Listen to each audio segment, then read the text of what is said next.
VPC Right. question, please. Harry, good evening. Good evening, everyone. Those that Good are just evening. joining, you're welcome. All right. Okay, sorry, go ahead. Yeah, Sorry. go ahead. I wanted to tell you to, ask you a question. Well, yeah, there was a question I've been waiting to ask. I said when we meet today, I'll ask. So if you're designing a network, right, and it's, super complex and you want to have more than one um Availability. more than two availability zones, right? Because like I was asking last week, Mm. we're kind of stuck with whatever number of availability zones we have in a region, right? Yeah. So if I want a situation where I'm designing a network and I say, you know what, we have only two AZs and I want, to be able to have like three or four failover for failover purposes, right? Because if one AZ goes down, the other one takes over. We know that. Mhm. But in a case where, I feel like, okay, what I'm working on, depending on the complexity of my network of what I'm designing, Mhm. um, two is not enough. I want four. Does that mean that I have to go look for a region with four AZs, or I mean, Uh, as far as the design is concerned, does that mean that I have to switch my region to, something that has that uh, amount of AZs? Number of abilities. So you can design for multiple regions. So if say you have the bulk of your users now in a particular region, and then that region does not support the number of availability zones now that you want, That you I can want, yes. decide to extend, still use that region to at least serve a certain number of users. They're going to experience very low latency Hmm. uh, Hmm. while accessing the application, and then you can extend um, instead of moving everything to another region, and then the application is not super fast. You can for the remaining parts, maybe say you want to, again, for high ability, you can still extend and then use another region as um, like a failover now, like you said, Hmm. as part of your architecture. Again, this would both increase the complexity of your architecture, but yeah, you can, instead of just switching regions completely, you can just use that same region and then have another region, as backup. And I think that's even designing for multi-region kind of um, gives your application more reliability, because it's possible Hmm. that the whole region goes down. And even if you have 10 availability zones there, you're still It's all affected. down, yeah, yeah. Design for multi-region, that's is on another level of reliability and fault tolerance. Okay. Does that impact the cost? Uh, Not really, no. Okay. It might, because some regions, I the think prices yes. for regions is kind So, of very, very slightly uh very, very Okay. slight in terms of cost. Okay. Yeah. yeah, I Okay. think I think the more availability zone, the more the cost. Because I Mm. think So I read the documentation to that effect sometime. Yeah, I think I read the documentation to that effect on Microsoft anyway, but I'm Okay. not so sure of yeah, so AWS. so why But why I'm why why it will increase the cost is, you're designing for redundancy. So the cost will definitely increase because you'll be having multiple services, running in different ability zones. yeah, So yeah, definitely, Yeah. I'm assuming that you're already aware that if you have three EC2 instances, you pay for the three instances. So Yeah. and even if they are housing the same application, so this would again, fault tolerance, the higher um, the more reliable you want your applications to be, the more you're going to pay for all of those redundant yeah, yeah. services. Yeah. From what I gathered, the only thing I saw that we would have to pay for was the NAT gateway. So far. Yes, yes. So far. Okay. We're going So, to add to all of those things that we're going to be paying for in this session. okay. Mm. All right. Let's go ahead and get started. I don't want to hold on. Yes. So I want to believe some of the questions that you have, we'll touch on them, as we go through today's session. All right. Welcome everyone. Myself and Taiwo were like, maybe you guys went to watch the Premier League, and that's why you guys came in late. I trust you all had a good week, and you've been able to go over the videos from our last session and been able to replicate, those projects. So the project we worked on the last time, that's our first project, deploying a static website using S3. I actually know someone that has used that particular project. He talked about it during his interview, and he got a very, very good role, cloud role. As basic as that project is, if you can run it end to end and you can talk about all of the different services that was used, trust me, you are on your way to understanding the cloud computing, and all of the services. And we'll be building on all of these things. We have started taking strong mates, and we're going to continue taking strong mates. Today, we are going to, again, take all of this a step further. Yeah. But before I jump into, is there anybody that, again, has well, aside Kwelumi that said doesn't want to spend money in running all of those infrastructure, that tried and then maybe was not able to complete it, maybe while they were creating. I know with the cloud front, it can be a bit tricky. Yeah. Again, Mr. Adford, I know you have been pushing for this. Have you been able to complete that particular project? Yes. I've Okay, done it. Yeah. makes sense. Mm. Cool. I've sent to some of us to check as Oh, okay.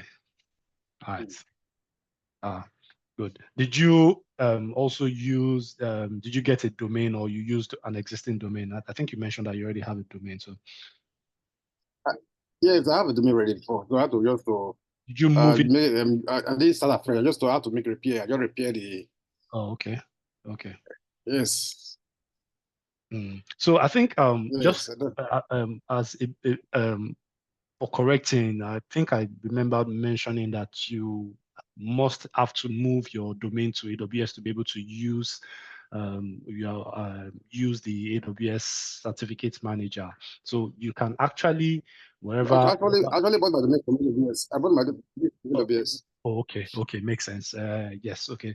But so even if you are managing your domain in another registrar, say GoDaddy or Namecheap now, you Yes, can actually still um, yes, request for a certificate in AWS Certificate Manager, and then all you need to do there is that C record that AWS automatically adds for you inside of. yes.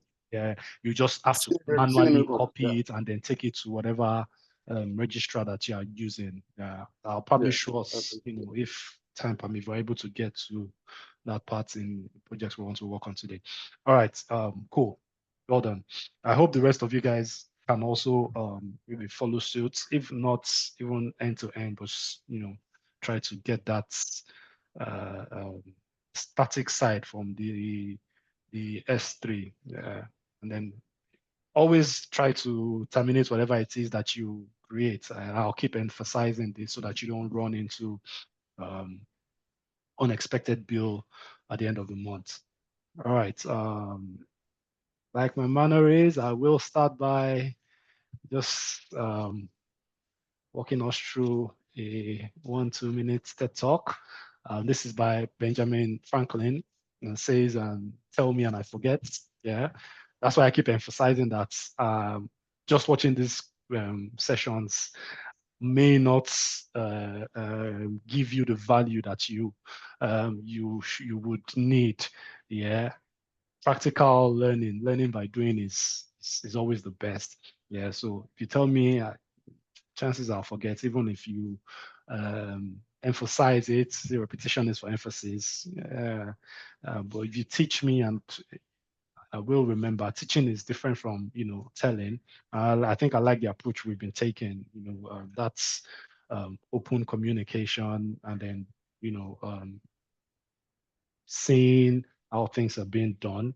That in a way will still have a faint idea. Okay, yeah, this was what you did during a session, but when we actually work on these things together, like hopefully in tomorrow's session, you guys would get to work as a team, try to figure out something.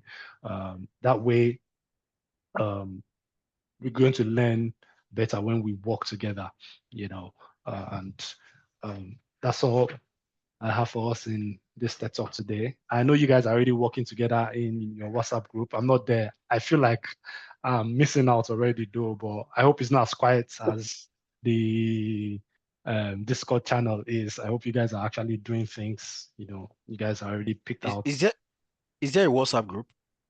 Yeah, there has been right from the Linux class. I think you were one of those that actually advocated for it, Henry. No, this is I know of the Discord channel, Yeah, not Discord not is the not the official WhatsApp group. one, and It's okay. wonderful. So, And we still talked about it even in the last class that this is Jumoke, No, please, someone should add me to that group. I'm not a member of that WhatsApp group. I think Palumi can drop the link in the chat. Yeah. Okay, thank you. All right. So our agenda for today, I'm hoping we are able to, not for today, probably this weekend, but I'll try.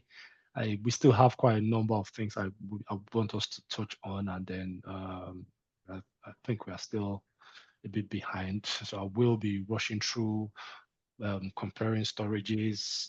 We have three basic storage in AWS. Storage is very, very important. So there is literally nothing you do in IT now that there's no form of storage. For every service, like we say, data is like the new gold or oil, or depending on wherever it is that you're looking at this from. So we'll look at, we'll compare the three types of storages, and this would help when you're architecting um, solutions, using the right storage for depending on, what you're trying to achieve, what's whatever organization you're working with, and even if it's a personal project, whatever it is that you're trying to store, you need to use the right storage so that you're able to both retrieve. That's the essence of storing things, anyways, is to retrieve and then to use it. If you use the wrong kind of storage when you need to retrieve it, you're going to have issues. So we'll take a look at this three, and then just the goal is to be able to identify, okay, when you use a particular service, this is the kind of storage that this service is actually using. And then I'll briefly introduce us to um, um, databases for those that are not that are do not know what database is. I'll just do a very, very brief introduction to database, and then we'll talk about AWS's relational database service. There are different kinds of databases, but we'll be focused on the relational databases now. Yeah, and then because we'll be using it as part of this our second project, hopefully we're able to deploy this highly available and scalable WordPress website, and we'll be using a few of the storages. And yeah, so as part of this deployment, we'll be um, using another AWS services, another service rather, or services now. Talking about the load balancer and also auto scaling group. So we see when we use all of these things as part of projects, we get to use more service instead of focusing. If I say we want to focus on RDS, we'll probably use the whole session talking about RDS, and then we don't use it as part of project. It's really would not sit down well because you just know how to provision it, and then you don't know, how it applies to or using it practically. Yeah, so this will be our agenda for today. We'll see wherever it is that we can get to. Hopefully, we begin this project today and then we conclude it tomorrow. Yeah, so I'll briefly walk through. I have slides that I'll just run through for introducing us to, storages. Yes, Mr. Hartford, you have your hands up. Yes. So I wanted to mention that last time we didn't complete the. No, I came a bit late. I know we have to talk about it. The other project where we just we draw the architecture, have our NAT gateway, internet gateway, and all this. Yeah, we would. So the second project that we're working on, we did not get to, and then had to remove it because we digressed to Oh, yeah. I in remember. our Okay. first project. Yeah. So now everything we'll be doing today is going to be hinged around that architecture that we started. I just don't want it to be like that's the only thing we're doing and then we're just spoiling inside one basket. There are a few services, like the services that we used in the first project, they're not services, they're not region kind of regional services. They are regional services. So they didn't have any place inside of this architecture, even though I think Henry that forced me to still depict where the S3 and then the CloudFront was. Yeah. But we'll go back to that today, Okay. All right. So I'm just going to reshare this. Give me a minute. Where is Zoom? All right. Please let me know when you can see my screen. I'm just going to rush through this. When I say I'm rushing through, it does not mean I'll just keep moving and not try to make sure that you guys understand what I'm talking about. Just that I won't spend too much time on it. Again, it's theory, and theory, as much as it is good to have theoretical knowledge, I believe using and doing is way more beneficial to us. So again, introduction to storage services. We have different storage services, and then we'll be looking at them from the um, um, grouping parts. The storage services are actually just based on three different storages, and then we'll talk about the different services in there. So we'll be exploring the range of storage solutions offered by AWS. And they are grouped in three. That's the block storage. We have file storage and then the object storage, and then we'll do a comparison around these three. The goal again is to be able to understand when you need to use this type of storage depending on the kind of project or application you are trying to deploy now.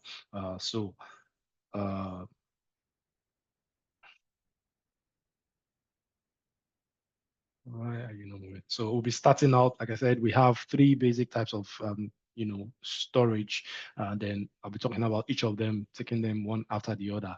And so we will be starting with the block storage. And the block storage basically is a I would say is a block level storage, but even though we call it block storage, basically is a highly the EBS, Amazon Elastic Block Store, is a block storage. Yeah. So when you hear block storage, what should come to your mind is EBS. And when you think of EBS, you should think of EC2 instances and or say your local machine. Our local machine. Before I even go to EC2 instance, block storages they are basically a kind of storage that is organized. It organizes data by grouping into blocks. I don't want to really get too technical with this. Yeah. So when you think of block store, you should think of like your file system that is on your machine now, your local storage. your SSD or HDD that is attached to your local machine. So that kind of storage is actually organizes data in a sequential order, kind of, and it is very, very fast. Yeah, so the EBS is actually a kind of storage that is attached to your virtual machines. Yeah. Again, the easiest way to understand this is to think of it as a hard drive. Yeah. So when you think of block store, just think of a hard drive, and a hard drive is either connected to a computer, your machine, whether it's sitting inside of the car case or is an external hard drive. Yeah, so that's basically your block store, and that's because so that the OS, the operating system that is sitting on that machine, needs to read and write data to at the block level. Yeah, I don't want to go too deep into how the intricacies of how the hard drive or the SSD now is, but data is written in block level, and it can be internal or external, but we are having it's virtual now for us. So it's usually attached to an EC2 instance. So the EBL volumes again comes in different types, SSD, HDD options. I think we have provisioned, there's a new kind of volume type now. Yeah, for high latency or low latency applications. So depending on the performance and then cost also that your workload needs. So again, the EBS provides low latency and high throughput storage, suited for applications that require quick and reliable access to data. So if your application needs to pull data really fast and then use, again, just have in mind your EBS is likened to your hard drive. It's a hard drive basically, yeah, but it's just called a block storage, an elastic block store. Yeah. So the second one is the file storage, EFS. Yeah. So file storage, block store, EBS. Even from their name, you can easily determine it, but just the name is not. You need to know how data is being, how when to use them basically. So the EFS is the Elastic File System, is a managed service, and you use it. It offers use it mostly for shared storage. Yeah, so for the EBS, that is attached to just one EC2 instance. But for the flat file storage now, so the file storage is has an hierarchical type of storage, like the block store that is stored in blocks, contiguous blocks. The file storage is stored hierarchically, store organizing, and then data are stored an hierarchical order. Data resides in files now, just like you have talked about the Linux file system. Yeah, so elastic file system. So files are in folders or directories, and directories can contain other directories, in that order like that. And every file has a unique path, and this makes for kind of when you need to search for file, you can easily search for them. Yeah, and then the unique thing about the file store when compared to EBS is that you can have multiple EC2 instance, access simultaneously this file system. So for those that probably have knowledge about creating there's a network file system, for those that have worked in enterprise organization. Yeah, you can have can create a file system in your LAN, and have multiple users. You just mount that file system on, the different systems, and they can Talking pull. about file share and file sync. Yes, file share, basically, yeah. So, the network attached kind of storage. So multiple instances can pull and access that's file system simultaneously. With EFS, you can easily create and manage file system that can grow seamlessly, so accommodate, your storage requirements, and it can grow very, very large. Each of those file system can actually, you can, provision as large as you want. But if you have a workload that actually requires that multiple users, having their own say machine system now need to pull from a central storage device, you want to think of the EFS. Yeah. So there was a time where I worked in the high court, in a court, yeah, and we had to set up like a LAN. We had a LAN for them, and each courtroom, needed to be able to pull case files from the central place. So we set up the network file system for them, and then different stakeholders, judges, their PAs, and different lawyers, they need to pull, case file, so and then have tons of courts there, so that's this kind of file system. Well, actually made it very, very easy. Have a central place, a mini data center there, and then we have our server there that's the network file system is running on, and then we mount. Again, there is a LAN. A LAN enables the network attached storage to actually work. Yeah, so with that kind of setting, you can't use a block store for that. It won't work because multiple people needs to access the same set of files, pull from same set of file. Yeah. All right. Moving on to the next one. That's the object store. Austin has his hand raised up. Austin. Yeah, I have a question. What's the difference between file system and the EBS and the EFS? Okay, so like I said, the EBS, when you think of block storage, think of your hard drive. Think of the hard drive, the volume that is connected to your single machine. Yeah, so that's the basic difference. That is attached to just one machine. But for the file system now, you can have, so let's look at it from the EC2 instance perspective now. For the block store, only one instance can actually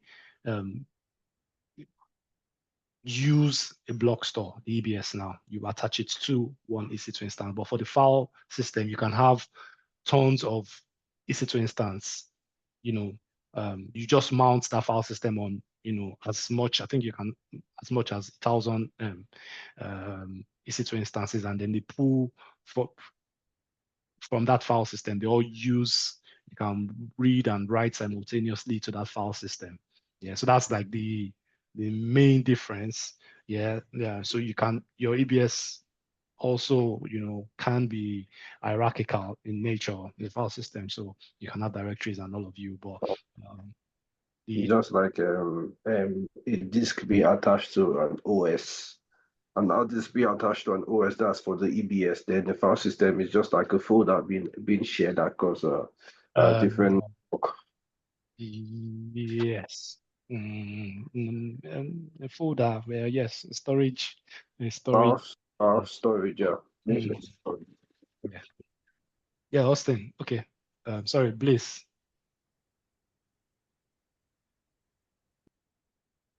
Yeah, I just need clarity for the EBS, right?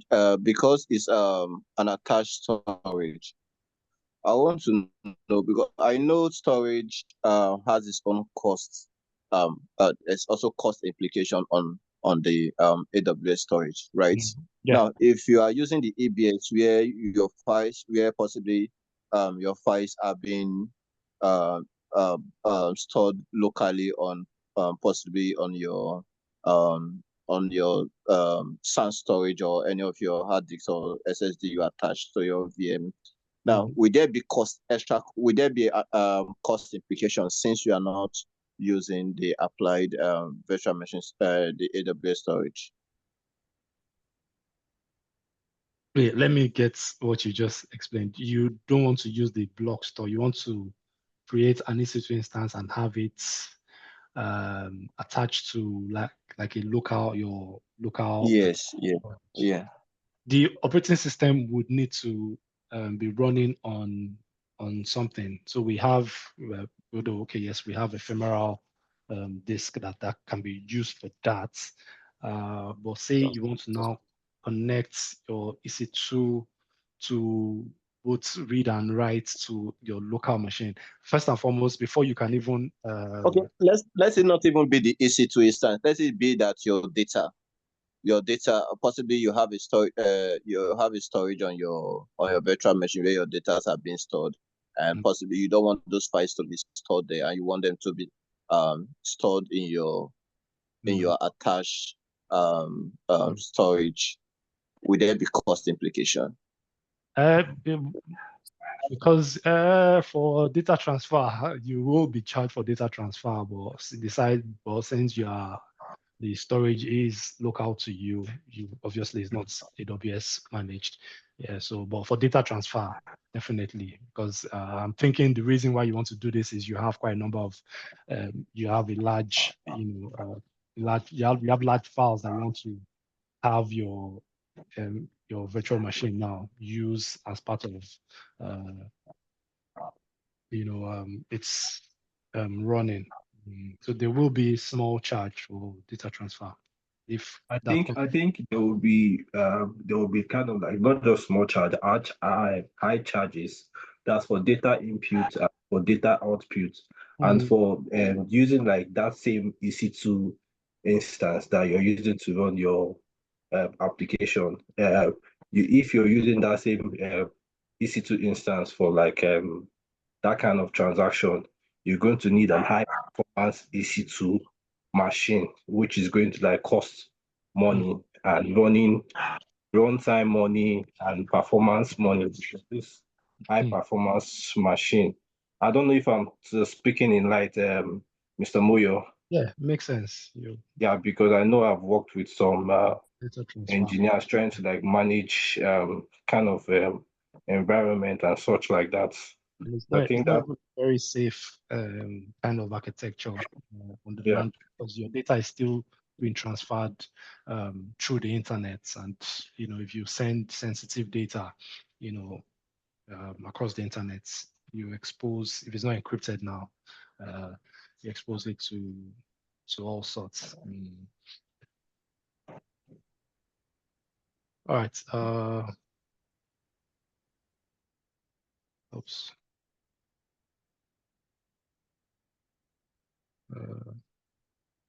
So the third kind of storage is the object store. And I know we already, briefly talked about the object store in our last session. And the S3, the Amazon Simple Storage Service, is an object store. Object store organizes data in discrete data units, called objects.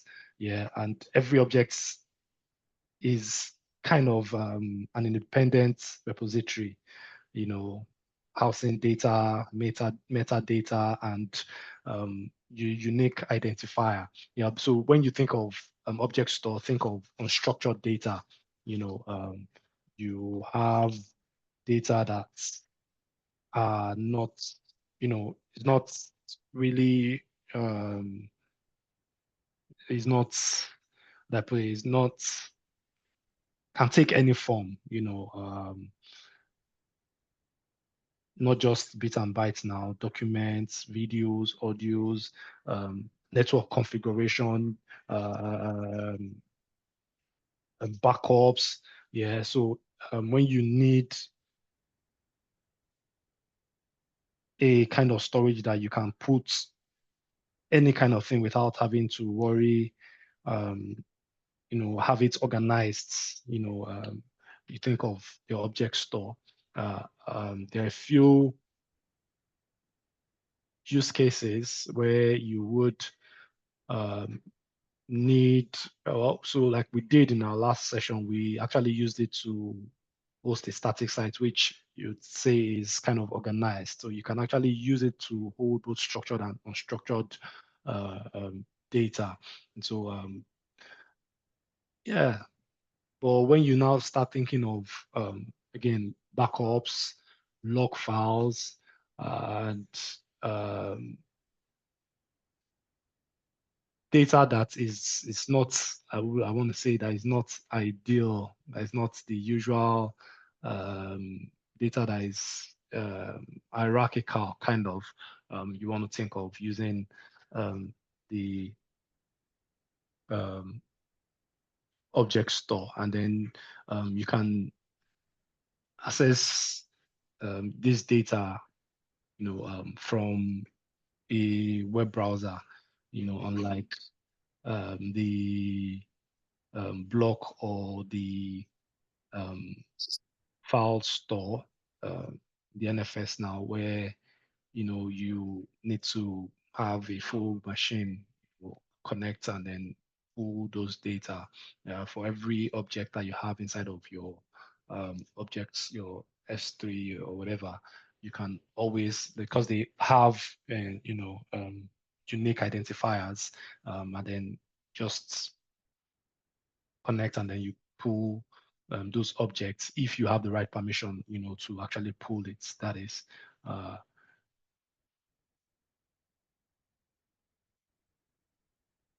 right, so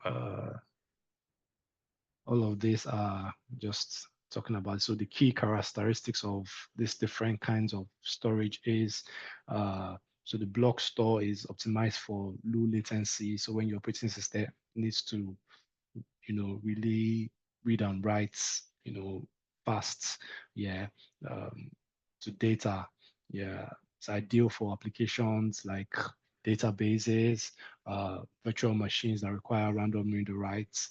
The operating system needs to read and write randomly. You think of your block store.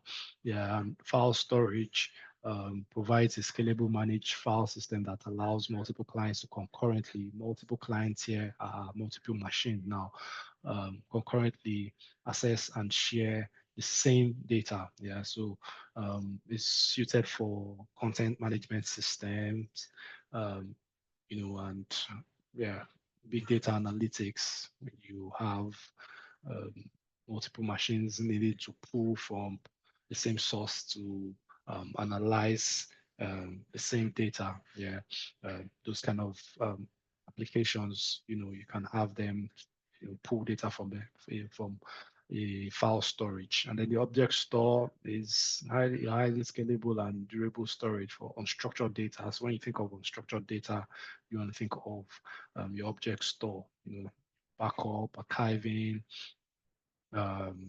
any kind of data that should have some form of metadata attached to it. And then you can also control access to those objects now. Yeah. So all of this storage actually can be scaled, even though the block store is kind of limited, to the size of individual volumes. So you can have, but for the file storage can scale as large as petabytes. Also, the object store also, even though AWS boasts that, is limitless as to the kind of data that you can store in it. Yeah, with the advent of IoT, machine learning, and AI, you can actually have very, very large data volumes in both the file and then the object store. Yeah, even the block store also, but So the different use cases for all of this, again, we've talked about it. The EBS is best suited for when you want to run databases or your virtual machines that requires that direct access to storage, volumes, a file store, and you want to have multiple EC2 instances concurrently when they write to the same data, and then the object store, unstructured data, backups, archives, media files, web content. And this is just still saying the same thing over and over again. Performance consideration for each of these. So depending on what kind of application that you want to use, you want to design or use each of these. The EBS again is optimized for low latency when your operating system needs to, again, same thing over and over again, high throughputs for EFS, multiple concurrent connection to same storage. EFS would be a good fit for that. The S3 also can handle millions of requests. So I think it was in this class I'm in this. So most of AWS's documentations, if you need to download them, they are actually housed in S3 buckets. So when you download it, you can, if millions of people need to download that same file, at the same time, the S3 can actually, and that's because again, you get a unique identifier, and then you pull it using a web interface. Yeah, cost comparison depending on how large your storage need is. There are a few differences to consider. The block store EBS is generally the most affordable option. It's low per gig cost, and then you can provision only the storage you need. If you need 8 gig, you can provision just for 8 gig. The file store and the is a bit on the prices side, and that's because it's fully managed. You don't have to worry about the underlying infrastructure. All you need to do is provision the file system, and then AWS would scale depending on what you actually put inside of the file system. Also, the block store, the object store rather, I think the S3 is actually the cheapest though, but because it actually is flexible, and that's both the object store and the file storage. If they have what we call, you can manage life cycle with them. So if you have large files and then they're not frequently accessed, you can move them to different storage classes, which again would reduce the cost for those different classes actually differ. Yeah, but again, for each of these, the EFS and the object store, I think cost come more from data transfer. If you have large volumes of data going in and out of those storages, you pay more for it. The EBS, because it's local to the machine now, it's doesn't really, you don't use too much, you don't send data out too much like that when it comes to the EBS. Durability and availability differences. The S3 replicates data across multiple availability zones by default. Yeah, so if a region goes down, know that whatever it is you put in your S3 is safe. You can always retrieve it. So it didn't used to be a regional, it used to be a global service. Yeah. Now they kind of attach it to specific regions. Yeah. So, but they replicate it, and AWS boasts of giving you an SLA of 99.11 nines of data durability. So you know that whatever it is that you put in there is safe. Yeah. Yeah, and then the SLAs that you have for the EBS and the EFS is a bit slightly lower than that you have for the S3, and that's because they are not being replicated across regions. For the SSS, that's the object storage. Yeah. Upon deployment, can you reduce the size? That's after deployment or after you increase the size? You Just mean like for the object store? yes, object storage, So yes. you don't choose a size. It depends is what you put in it. So Yeah. the bucket itself scales as you put Okay. objects inside of it. So there's no specific size, but for the EFS also, it's just the EBS that you would have to choose the volume size. Yeah, but for EFS and the object store, you don't choose a size. It scales as much as you want. Yeah. Okay. Thank you. All right. Again, this.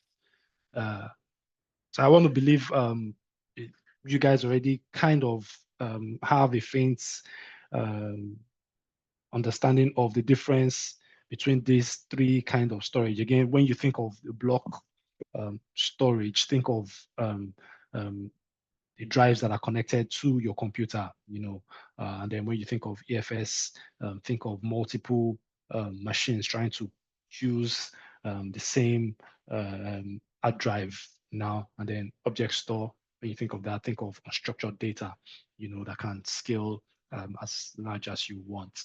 All right, so I will be moving quickly to our next presentation. Again, we are, yes. Yes. Let me mention something.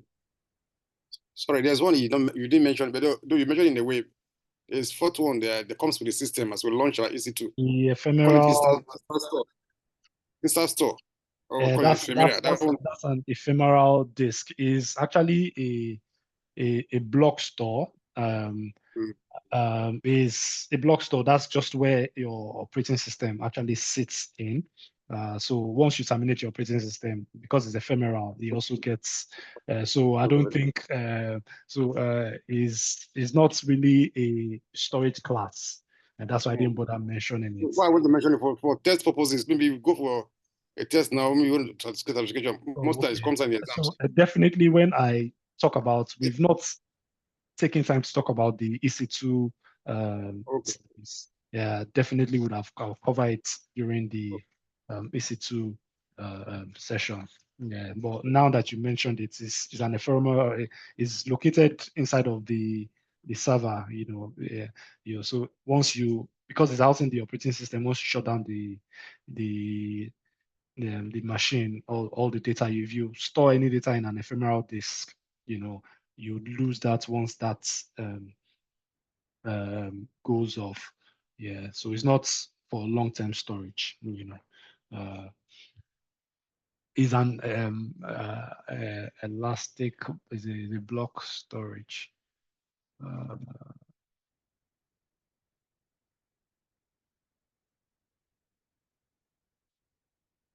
All right.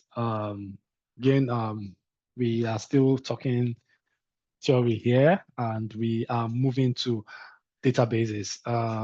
Databases are a kind of storage also. So that's why I'm using this opportunity, since we're talking storage, to just introduce us to all of the storage services that we have. Albeit databases are kind of their tools, that enable storage, management, and retrieval of large volumes of data. So I don't think there is any software. I want to use software now instead of application that exists that does not use a form of database. Yeah. So especially when you have users from different walks of life, even if it's like an enterprise, an organizational kind of software now, there is some form of data coming in and out of that particular software. So databases have become very, very essential. You can't think of an application without thinking of databases. Just like you can't think of a computer, or you can't think of your application and not think of a server. Your application needs to be running on some form of infrastructure. So databases are, it's become a tool, when it comes to when you think of data management, you think of databases. Yeah, databases, data management. Yeah, so they form the backbone of many digital application. Even static websites now still uses some form of maybe very lightweight database to house all of the pictures, the contents that that you see in there. Yeah, so and then so we'll be looking at databases from the very, very, high level. Now we have different, kinds of databases, and then they have different use cases.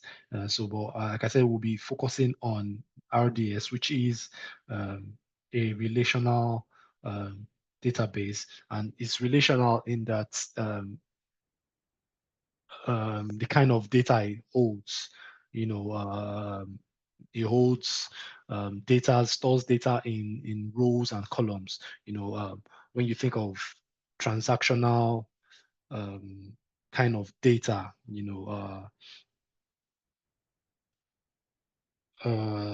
yes, transactional kind of data, that's is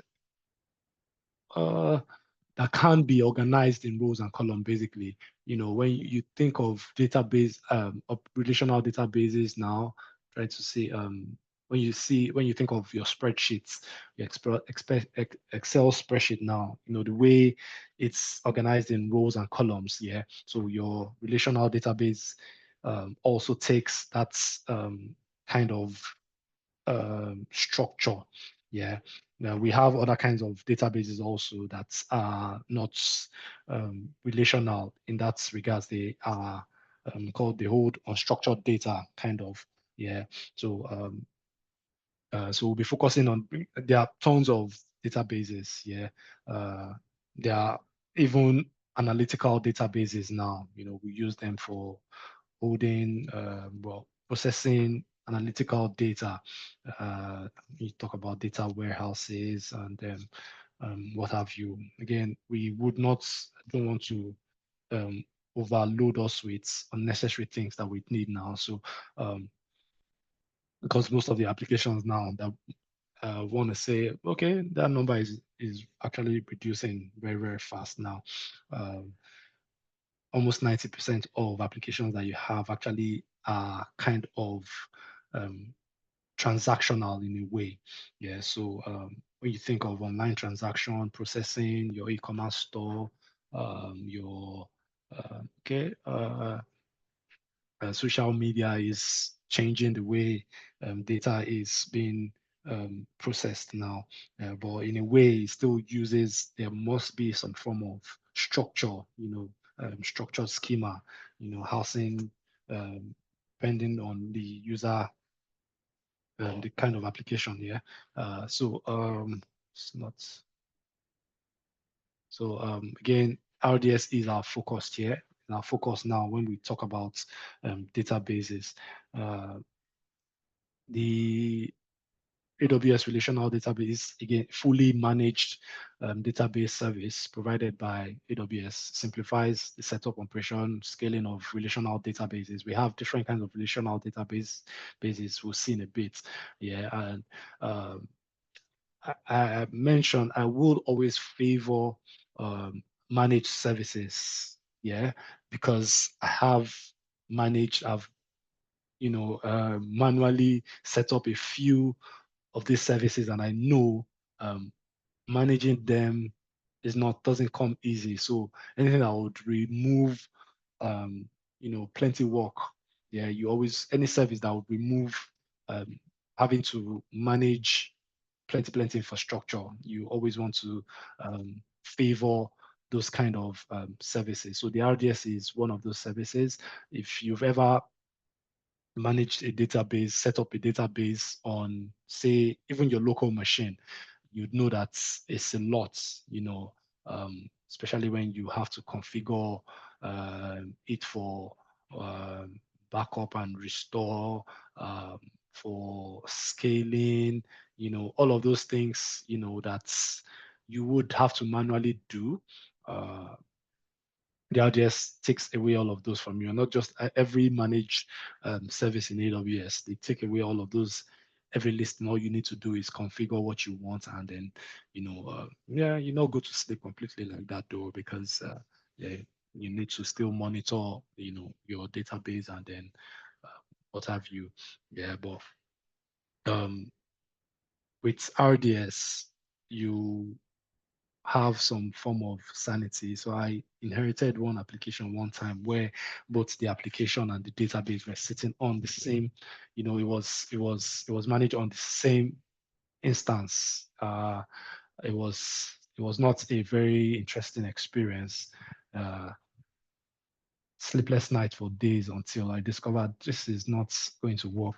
I had to introduce the firm to RDS. Like, please, this is not good architecture at all. Even if we want to say we want to manage our database, can we separate it from where our application is sitting, so I can focus on managing that in there? But I still don't want to do that. And there is a service that, again, would cost us a bit, but it will bring sanity to our application.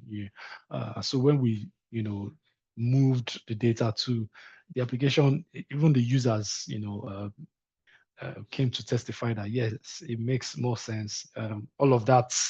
I'm a very lazy person, so anything that would save me having to do a lot of unnecessary configuration. So at the heart of, DevOps is automation.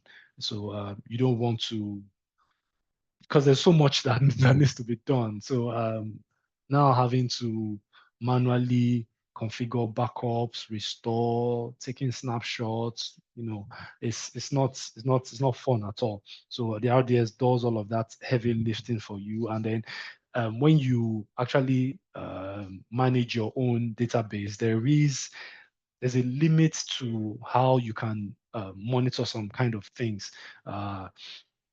And it will, even if you want full observability, full visibility into all that is going on in the database, it would take up so much time. It would, but the RDS actually does all of this heavy lifting for us. So the key features of the RDS: automated management. The RDS handles routine database tasks like provisioning backups, like I just said, software patching, because you're not worried about the underlying infrastructure, and monitoring. Very, very important. If you have anything that would save you from having to comb through logs by yourself, you always want to favor such. To take away all of those administrative burden for users, and it scales also. You can scale up and down your database resource to meet the changing need. Again, I remember that service, that application, every day you had to be increasing instance type. When we check the CPU usage, you see it's gone up. Like, what is happening to this? Not necessarily the amount of read and write that the database was using, both the application and database.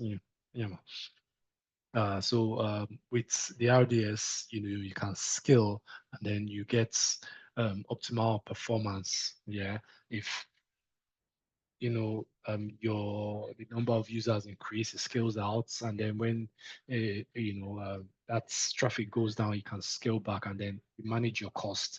And it's automated, so and that makes life easy for you. And then you can design for high availability. There are built-in features that you can use to deploy to multiple availability zone. You can even deploy to multiple regions. You can have read replicas, to both save data back and forth, and not stress your database. Yeah, so all of these mechanisms are baked into just one single service. And security, you can encrypt data at rest and in transit, and you can have firewalls around, again, your the infrastructure housing the database now, and allow just the application, connects to it. We'll see all of these features in a bit. Yeah, so there are tons of database engines. Yeah. So I was having a chat with a senior colleague 2 days ago, and he was just telling me that where he works, he just told him to start managing um, the database. I was shocked. Like, I thought this was part of you know our job description as DevOps engineer. Like, no, it's not though. That ordinarily the organization has. They have data engineers. Like data engineers actually just deal with, cleaning data, extracting, transforming it, and then loading it into whatever data warehouse. Yeah, usually, developers are the ones that when they are writing their application, they select what kind of database engine is best suited for um, the application. But you as the DevOps practitioner, the infrastructure guy, you will be the one to provision the um, database. And if anything goes wrong with it, they probably would come to you for troubleshooting. Say, okay, yeah, can we see what queries are running that or are not running, or are not giving the desired output. So it's always a good you know tool to have. The beauty about all of these database engines is that they all use the same structured query language, the SQL for short. Yeah. So if you understand how to say query MySQL database now, for instance, if you want to switch to, or if you get an application that uses, say, Postgres, it's not, the learning curve is not just, in fact, so we have what we call the different um, queries now that you can have, that you can use. Most of them, say you want to read data now, you see that is almost the same across all of these database engines. So if you can work with one, just like understanding your a cloud provider, you are able to switch to other cloud providers, the learning curve will not be as steep as, so all of these engines, they use the same underlining structured query language, and the RDS supports most of these engines. The Amazon Aurora is Amazon proprietary. They're trying to, they're pushing for it. They have a version that supports MySQL. So if you have a MySQL workload and then you want to switch to Aurora, you can move your workload into Aurora. And if you have one for Postgres also. So we have, again, other types of database engines depending on your workload. We have document-based database engines to hold unstructured non-relational data. We have time series kind of database engines also. Again, that is beyond the scope of what we want to focus on. We'll be focusing again on the RDS, and then the engines that it supports are, these popular ones, and yeah, all of these other ones also, MariaDB, Microsoft, and what have you. So these are the steps in provisioning an RDS instance. You select your database engine, you configure because the database is a tool, it's an application kind of. It needs to run on top of an infrastructure of an instance. Basically, it uses an EC2 instance as the underlying infrastructure. So you get to choose what kind of instance that you want, and then you configure both the network, the VPC you want it to sit in the, and then if you want firewalls and other networking settings and control access around the database, and then you can go and chill. Yeah, and then you can connect to your database. Obviously, well, for development purpose, you probably need to connect to and then do one or two things. The application can connect to the RDS instance, after provisioning, you get an endpoint and you set up credentials, also username and password and what have you, while you're provisioning your the RDS instance, and then you set all of those up, and you can use database clients. We have tons of database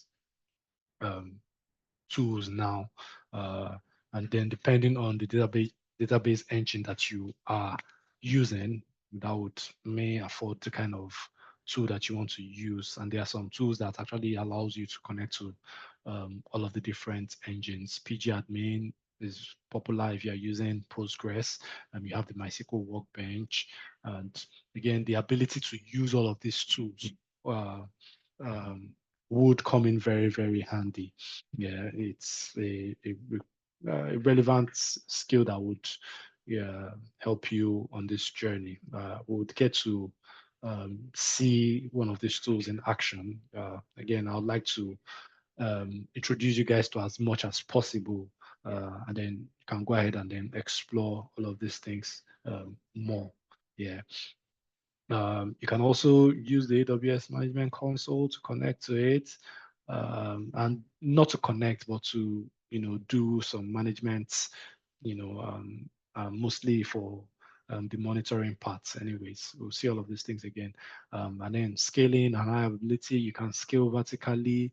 That's the increasing the compute size, so you can increase from a 4 gig RAM and 12 CPUs to 20, 24 gig RAM, and then increase all of those compute resource.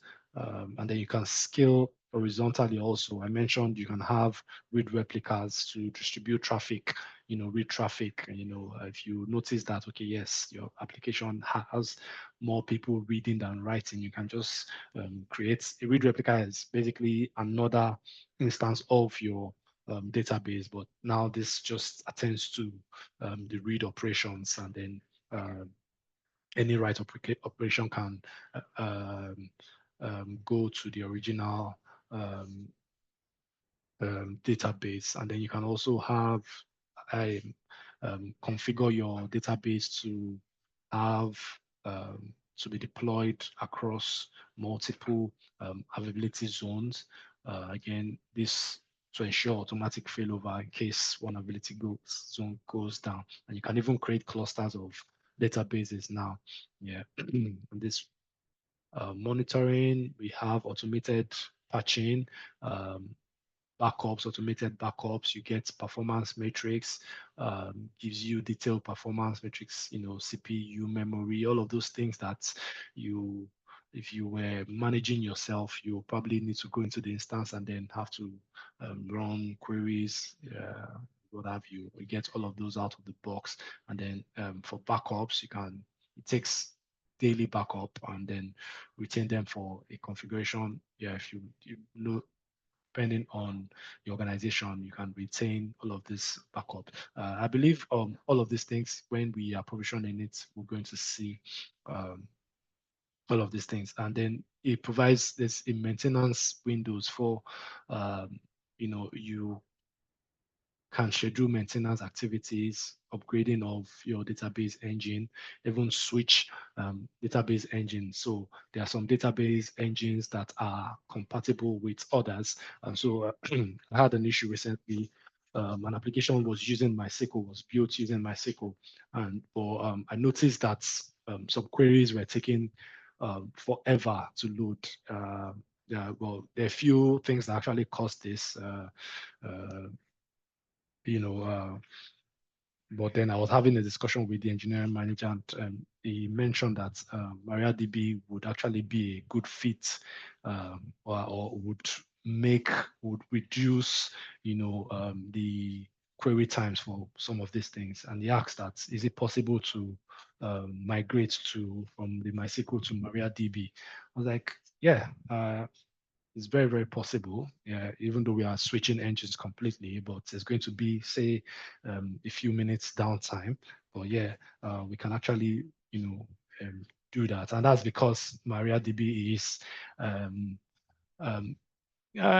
MySQL compatible. It's like an advanced. It was made from MySQL, and then all of the shortcomings of MySQL, and with a few clicks of a button, I was able to move that engine. In fact, I thought there was going to be downtime. There was no downtime at all. It just switched the database engine. I had to do it in the middle of the night, obviously. But all of this, if you were managing it on your own, you would probably need to first do a backup of your current database, remove the MySQL engine, install the MariaDB engine, and then restore. From all of that, plenty talk. You already know that it's plenty work. So again, that is RDS in a nutshell. We would use it, would provision it, hopefully in this session, and then we'll see how we can actually use it as part of an application.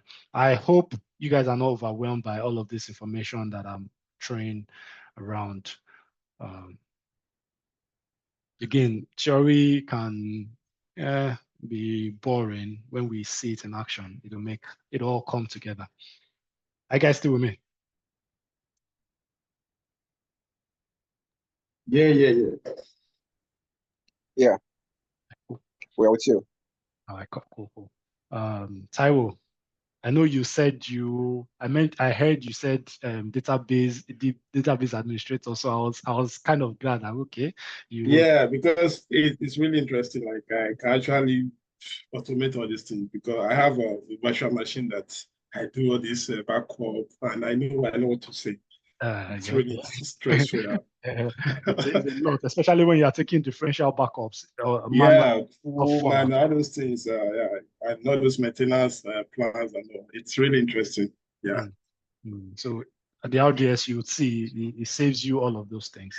I swear. Okay, so we will jump to the practical aspect of all of this talk today. I've gone ahead to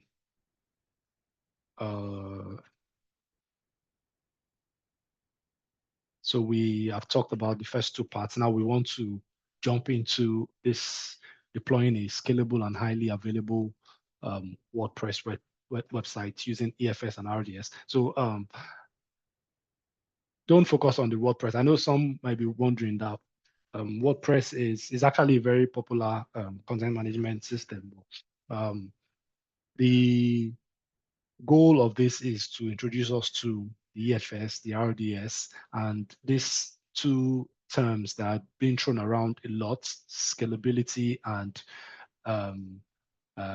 availability, highly available. And then you see the services that we'll use to actually achieve this goal. Yeah, so like I said, the architecture that that carcass now that we have, we started working on is what we will be building on. And I've gone ahead to, I didn't want you guys to watch me doing all of this. So Taiwo mentioned that drawing all of these lines, can actually be a handful. So I just took time to add all of the different services that we'll be using in this session. So, and I know I mentioned in our last session that you would use one NAT gateway for this infrastructure, but I want to still follow best practices.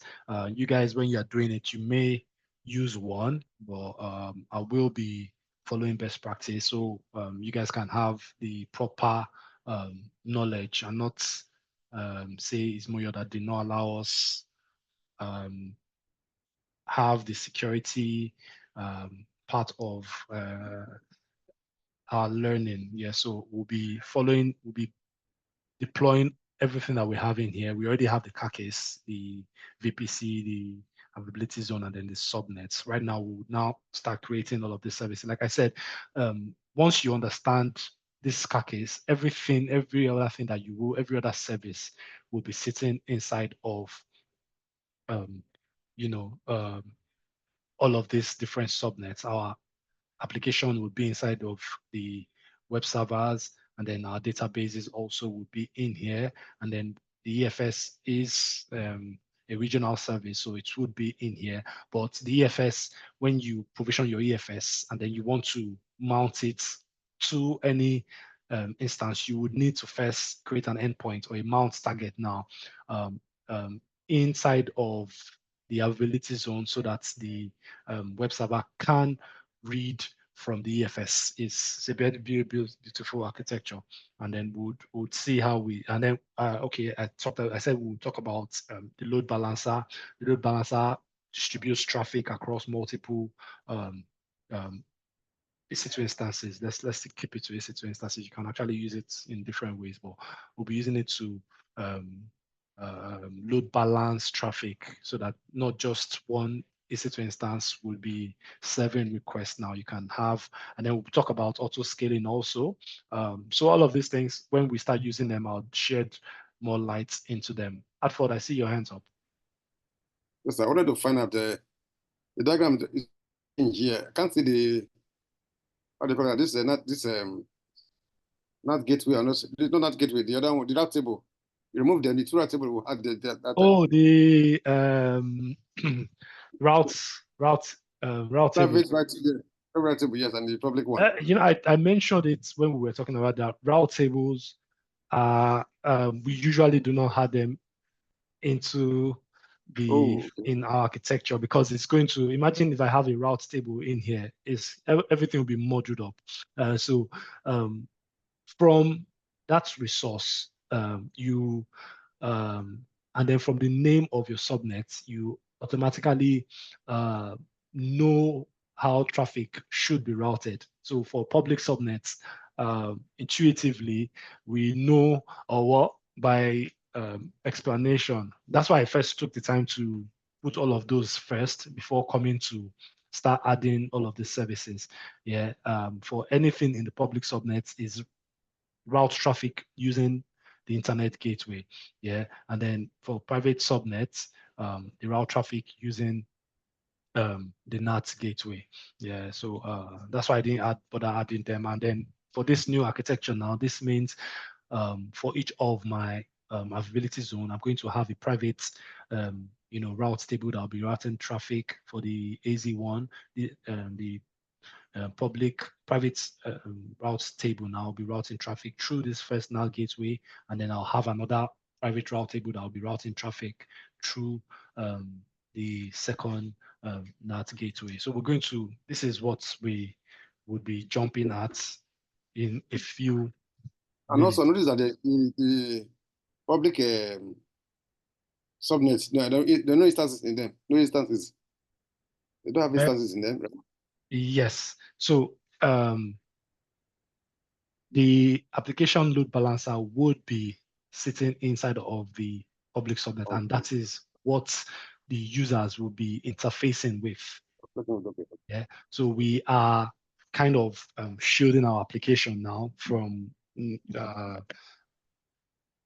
not being exposed. There are a few attacks that can be done. Talk of the DDoS attack and what have you. Yeah. So we want to use the application load balancer, both one as a security appliance and also as a way of distributing traffic, to our multiple servers now. Yeah. So even though this is built for high availability, and then redundancy, but we can still use it to manage traffic. Yeah, we don't just want every traffic coming to our application now to be going to one web server. We want to have it distributed across multiple web servers. And even if the traffic, spikes now, we have an auto scaling group. We'll talk about auto scaling groups that would scale out our infrastructure. We can choose different scaling, rules, whether to scale out to scale vertically, like I said, increase the size of the CPU or what have you, or to scale horizontally, increase the number of servers automatically. Yeah, so if the CPU gets overwhelmed, or depending on what rule we want to add, it will just automatically create new instances, and then requests are being responded to without any form of delay. All right. I hope the rest of us are still with us. Henry was asking about high availability earlier, so I hope this, in a way, again, we have different tools that can help with architectures can actually take different forms. So this is just one out of 100 ways to actually architect a solution. Yeah. All right. So we will be jumping into this. We have our VPC, and already, if we come in here, so we already have our public and our private subnets, and we have one private subnet. We would be adding to all of this now. For those that have already, in a way, followed through up to this, you will see a slight difference from what we've done earlier. We'll be recreating the routes table now. But I am suggesting that we take a 10 minutes break, and then we would continue from here. If you guys allow, that is.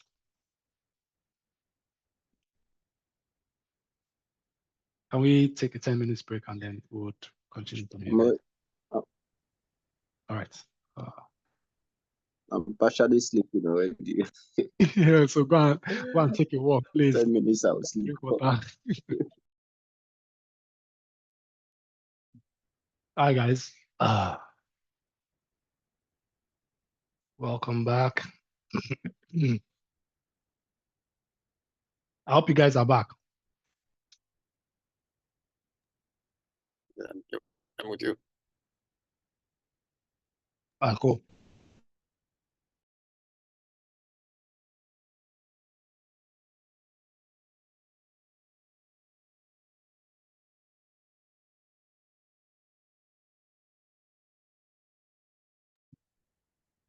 So we will be continuing this. So looking at my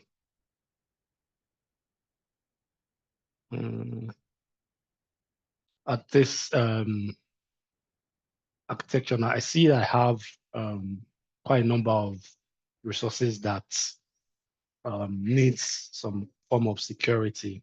We talked about the security group now, which is an instance level kind of security group.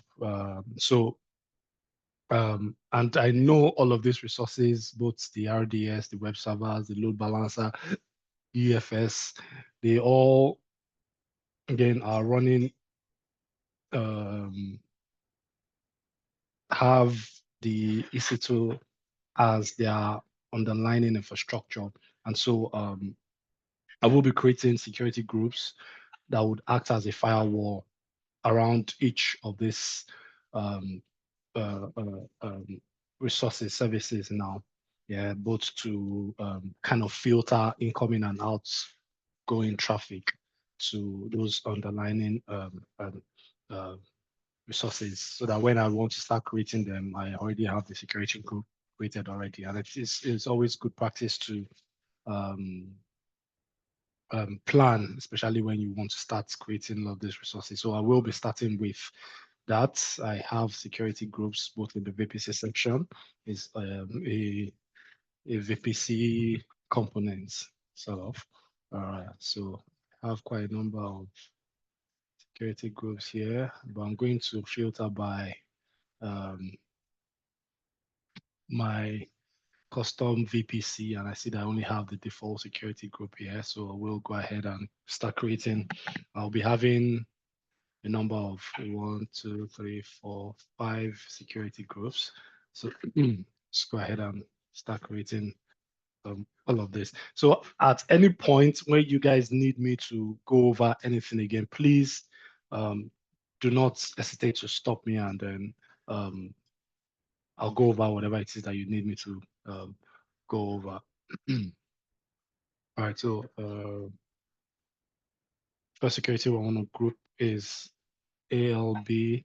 So naming your infrastructure, your services, or whatever it is appropriately would actually save you a whole lot of headache, especially when you need to start using all of these things.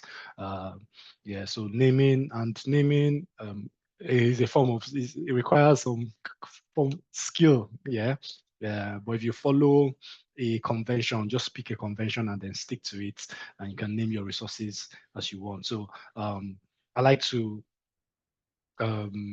name my resources based on that particular kind of resource, and then append maybe what that resource is doing with it, or depending on the organization and then the service.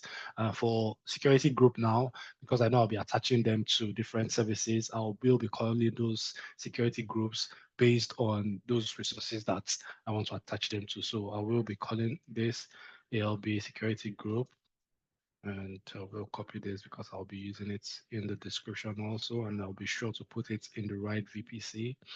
And inbound rules is basically what we'll be editing, will be, specifying mostly. And again, that's like the security group that would allow access,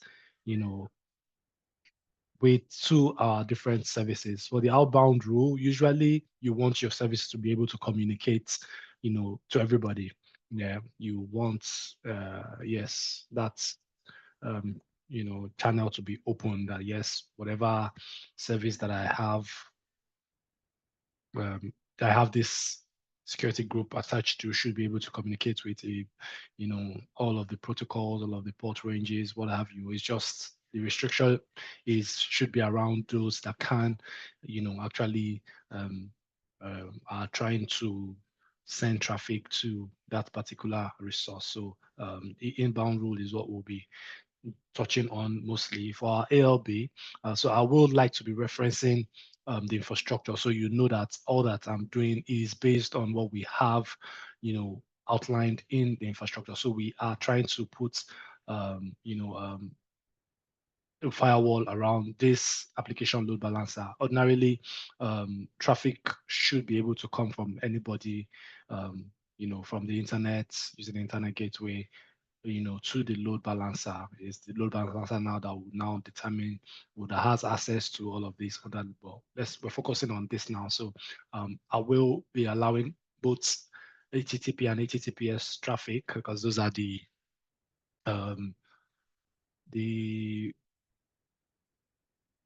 web traffic. Most our browsers send HTTP and HTTPS traffic. Yeah, so I will be choosing HTTP, and that's 80, and that can come from our wildcard CIDR, and also HTTPS. That's port 443, and also this will be coming from the wildcard one. I think that's all I need. I'm just going to tag this because I want it named properly. So the name tag is out of the box. So and I'm going to create the security group. I'm coming back to my security groups. So I have my ALB. I'm creating 5 security groups. The next is SSH security group. I want to, again, depending on what organization you're working with, most organizations will probably would not just want anybody to be able to connect to their, servers. Yeah, so I want to make sure you put this in the right VPC, and SSH is what I want.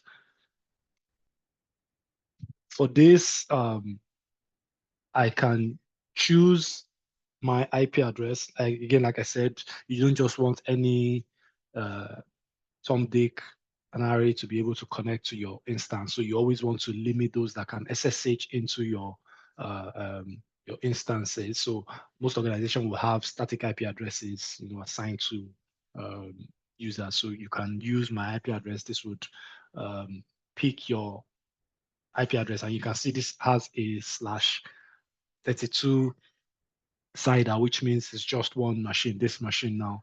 I can actually connect to these instances. But I know I'm going to get burnt if I do this because my ISP that I use locally here,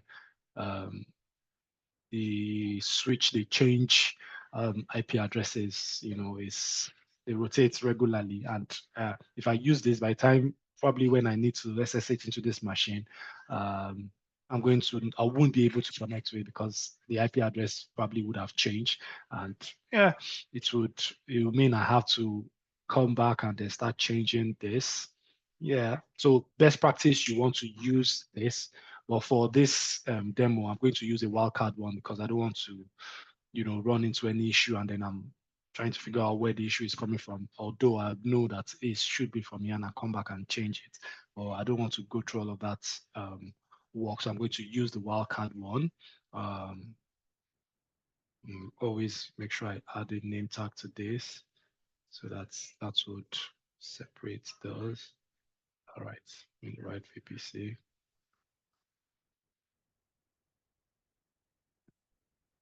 Next, I'm going to create my web server security group.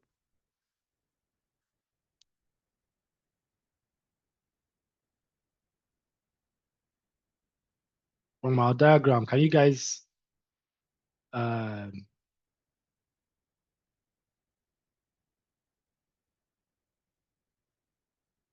you guys hear me? I feel like I'm not being heard. Yeah, I can hear you. Okay, I hear you, yeah. Okay, so just wanted to be sure because I wanted to ask a question. So so for these web servers now, where do you think traffic should be allowed from? I think I mentioned it earlier though, but I just wanted to be sure that you guys are following along with me in all of this plenty talk that I'm talking.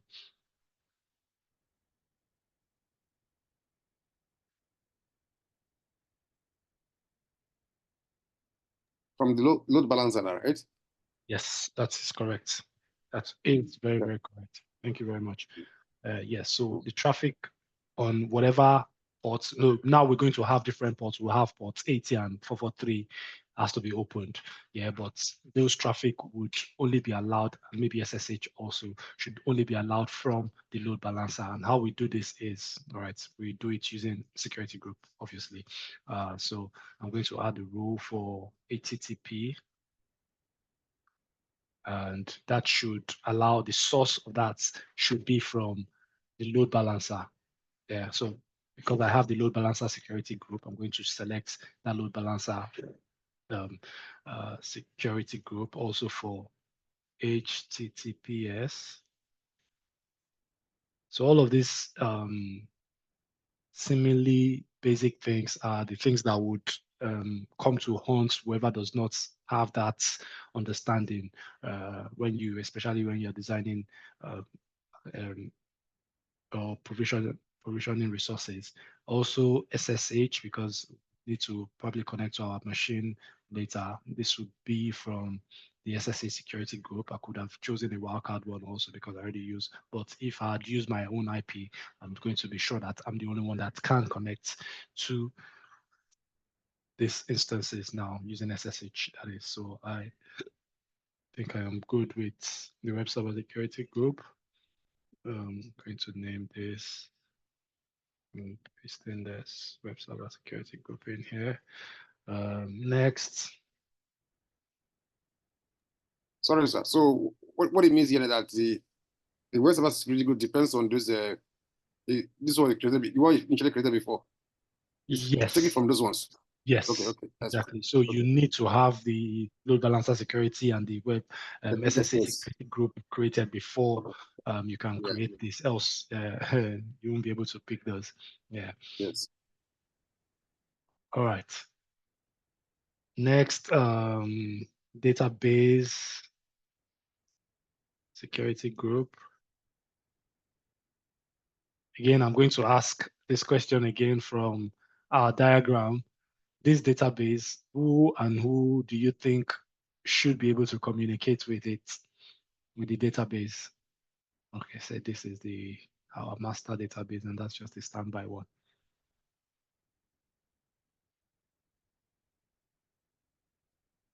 Anybody else can please try, aside Master Hartford, I think he has some form of understanding. Madam Jumoke, are you with us in this class?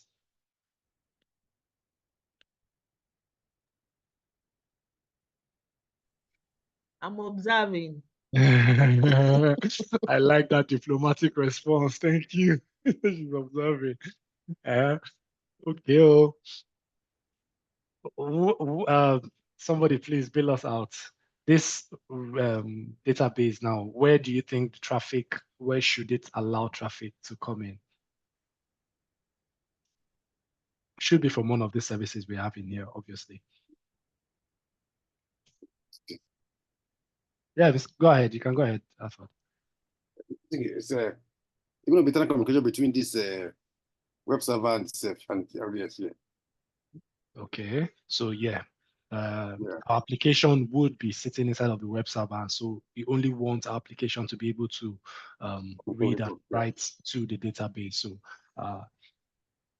and the web server is communicating through the load balancer, right? Can you go back to the diagram? So the web server is interacting with the load balancer, while the web server itself is the only resource that will be able to access the database. Yes. Right. Okay. Yeah. So the role I will have in here is for, so we will be using, we're building a WordPress website, and WordPress uses MySQL as its database. So there is something, SQL Aurora, and it has a port of 3306, and I will be choosing the web server security group here. And that's all that I need to do in here. Okay, and it had the tag, lest I forget, name tag.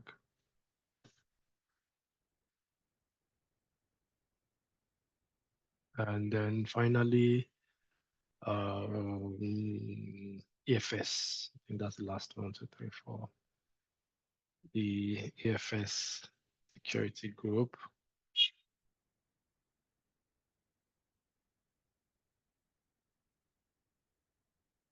Make sure to put it in the right VPC. And EFS, I'm just going to go ahead and do this. EFS will be allowing connection both from, there is reports, EFS, look, I think it's NFS, Network File System 2049.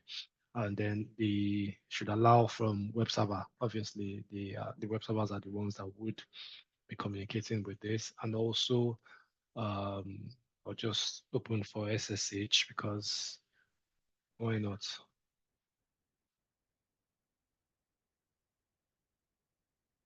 And I'm going to create this. There is a tricky part to this, and I'm going to explain this in a minute. So I've created this. So back to our diagram. So what we created now is for this EFS, but now the EFS would be mounting targets, endpoints in the different subnets. And this is they're like let's say minions now, minions of this EFS. It's like replicating itself, inside of this mount target. And what we created now was for the EFS in here. So we need to, the EFS needs to, in a way, this mount target now, this minion of EFS needs to be able to communicate with the EFS itself. So yeah, so we're going to kind of create a rule, like a recursive rule now that would allow the EFS to be able to communicate with itself. Yeah. So and if I had not created this, I would not be able to achieve that rule. So I will come back here and I'm going to edit my inbound rules, and I'm going to add a rule, an NFS rule now. Sorry, excuse me. NFS, where's NFS now?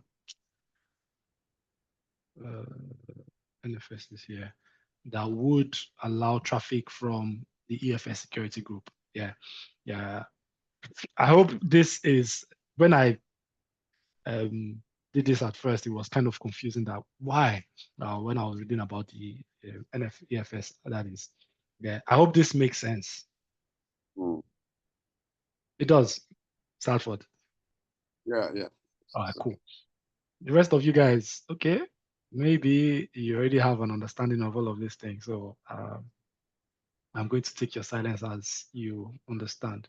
All right, so we have all of our security groups created. Now we can jump into. Let's put the diagram again. Sorry. Okay. Let me click on that. This rule created is going to be functioning between these two endpoints, or is only one, just only one? Yeah, so while we are creating the EFS, we can choose to create a mount target in multiple abilities, because we are mounting in two. We have two ability zones. We are putting it in two ability zones. Yeah. So when we are creating it, you see you get to choose the ability zones that you want to put all of these things. Yeah. So moving on. Now I want to set up my NAT gateways. I think that's a good place to also start, and then make sure I create the proper routes, route tables for each of them. All right. So all right, so I'm coming back here. If I come to my route tables now, so I'm going to have to rename this and give it its proper name. So private route table is this name is scattered. Every route table is 01 is fine. And I have 4 subnets associated with this. Let me just go ahead and create the private material EZ2, sorry. Okay, the right subnets, and this is fine. I'm going to correct, like I said, I have 4 subnets associated with this. From our last session, we associated all of the 4 subnets, private subnets, to this one route table, but so that we do things properly, I'm separating them now. So I'm going to create my NAT gateways.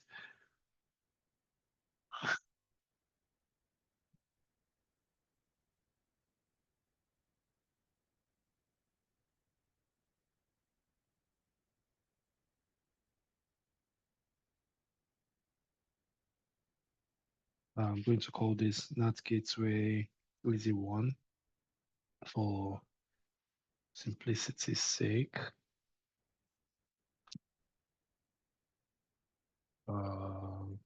NAT gateway EZ1. And it's going to be in the public subnet EZ1. I'm going to allocate an elastic IP. And I'm going to create this. I'm going back to my NAT gateway. I'm going to create another NAT gateway EZ2. To put this inside of my public subnet. There's something wrong here. I have 2 public subnet EZ1. This is A and this is B. Yours is B. So I didn't name these things properly. I see the arrows in my ways. I'm going to, I think I created for that first one earlier. So I may have mixed things up. I will seek to correct this.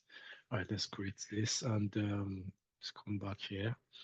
This is not gateway AZ1. That should be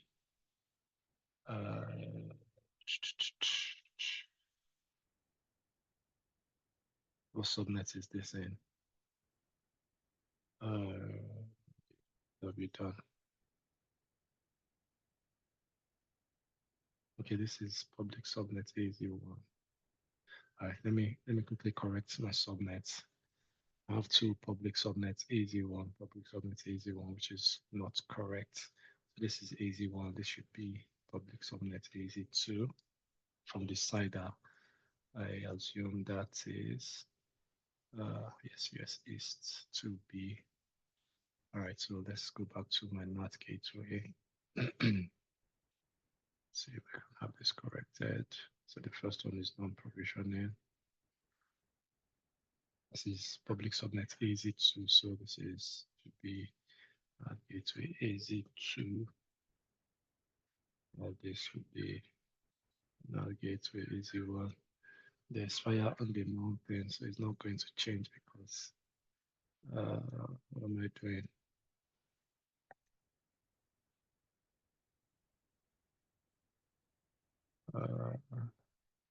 What's up?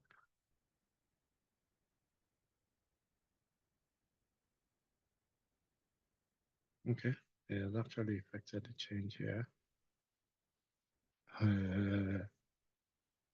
So this should be 2.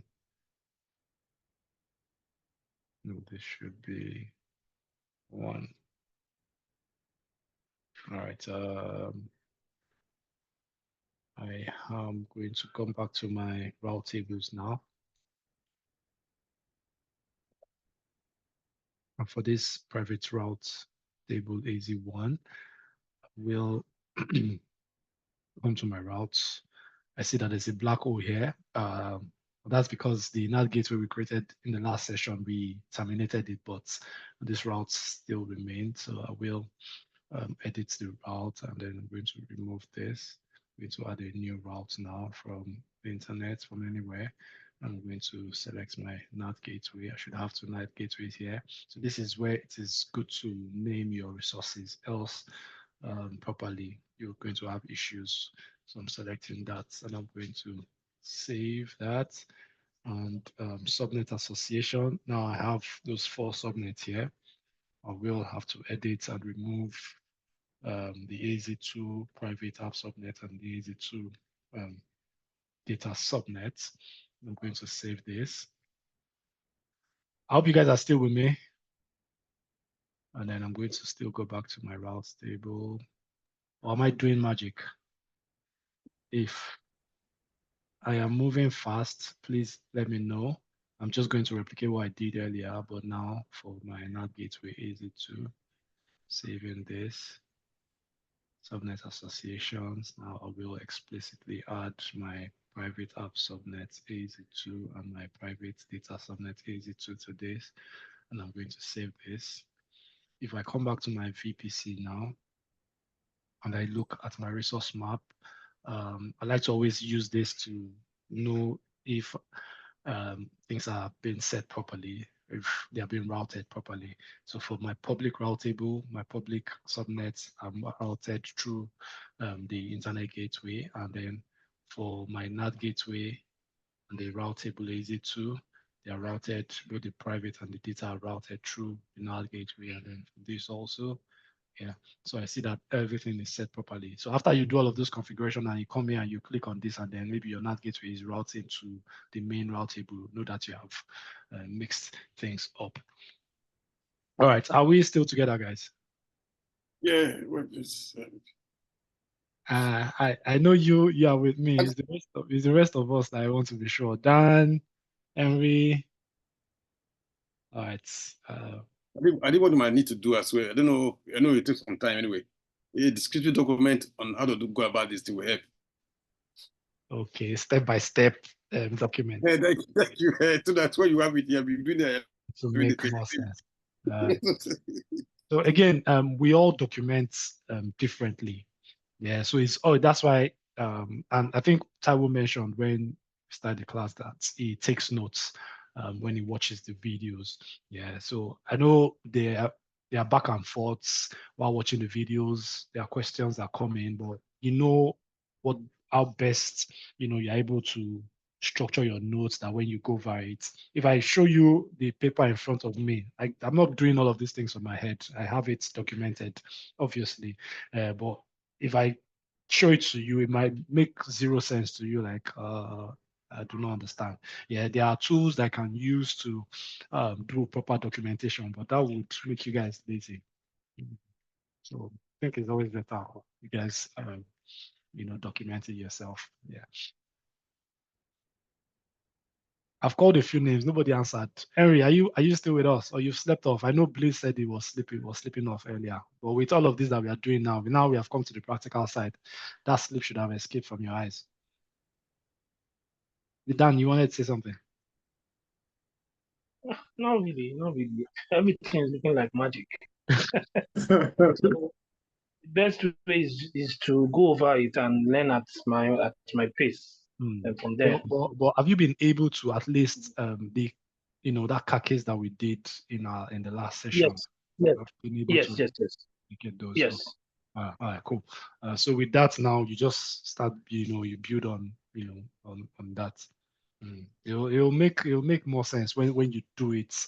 Just watching me do it truly might look like, and so this is the problem with manual things. The naming now that from last week I named the two public subnets, AZ1 and AZ1.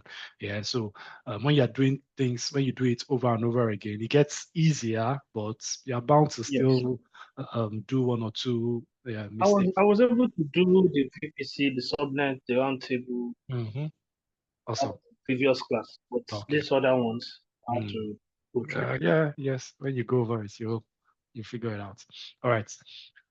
Moving on. So we have our case set now. So I think it's good to start creating. Let's start with our RDS because I know it takes a few minutes for the RDS to provision. So I'm going to come to, and then I'm going to search for RDS.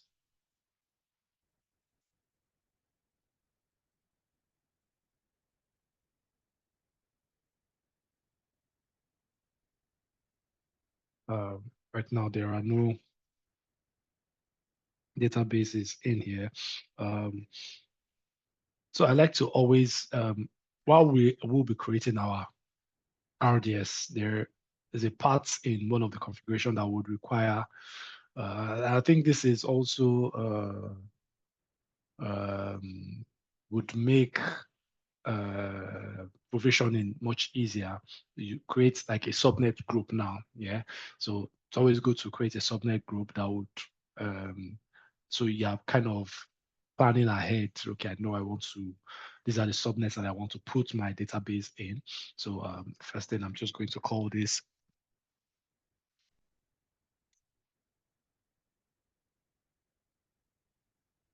I'm just going to call it database subnet. Make sure to put in the right VPC, and then the availability zones that the subnet will be. I know US is 2A and 2B are the subnets that I want to put this in. Sorry, availability zones rather. And then the subnets that I want to put, I would like to create my database in. And I know those are in the private data subnets. That's 10.04 and 10.05. For some reason, the names are not showing in here. So you have to use the CIDR to determine this. So I will be putting this in 05 and then 04. All right, with this, I can go ahead and create my database. All right, now I come to database. So we have just like with our VPC, we have quite a number of let's say sub-components inside of this. These are again the interface that the RDS provides for managing your different databases, that you create in here. If you want to check for automated backups, you want to look at logs, see the performance. You have a query editor also. You can query the database right from the dashboard here also, and a few other things that you can do in here. I'm going to create a database now. Like I said, so we have two options. Standard create allows you, set all of your configurations. You customize as much as you want, while the easy create will strip you of having to be able to configure it, just give you some recommended best practices. But I think standard create is always good, so you can, especially now that we are starting out, we need to understand some few configurations. Excuse me. So while we're talking the theoretical part, I mentioned the different relational database engines that RDS gives you the option to create. So we have Aurora, it's MySQL compatible. You have Aurora also that is Postgres compatible. This is AWS's proprietary engine, and they are really making it very, very building features around Aurora that is actually awesome. If your application is, if you have, I don't know, again, choosing database engine is not the prerogative of, DevOps or the cloud engineer. The developers will be the one to, choose how they want to store the data that the application will be using. Yeah. But for our use case, again, we are sticking to the MySQL. Postgres is actually becoming very, very popular. But for our WordPress websites, we're using the MySQL. So I'm just going to choose the MySQL. It says still the most popular open source database in the world. Yeah. Okay. So that's because it's open source, the version here is the community version. If we were choosing something, say the Microsoft SQL Server now, see that we have quite a number of other options set for us, and that's because it requires a license for you to actually use it. Yeah, so depending on what engine you're using, you probably need to select some other ones. But MySQL helps us with so many errors, things that we can filter. I mentioned that there are support for multi-ability zone. If you need to create clusters now of database, you have a workload that requires not just one database, but a cluster of databases. You have the option to actually do that. But for our use case, just one database is actually very fine. So you choose the engine version. This also would be determined by the developers. For some reason, newer versions of engines, especially if you have, say, legacy kind of applications now that you are maybe moving and then you are trying to redeploy, or the application has been built for a while now and then you're trying to provision infrastructure for it in the cloud. You would need to get the specific engine version, else some of their queries that they've written as part of the application may not work with your database engine. But for this, I think we can use any engine that we want. This is fine because we are pulling probably the latest WordPress this thing. So any engine here would work fine, but I'm just going to leave the default one, and then you can choose a template. We have different templates now that we can choose from. If you want to deploy a production based application, which you'll be doing also, or you want to provision, development environments and test.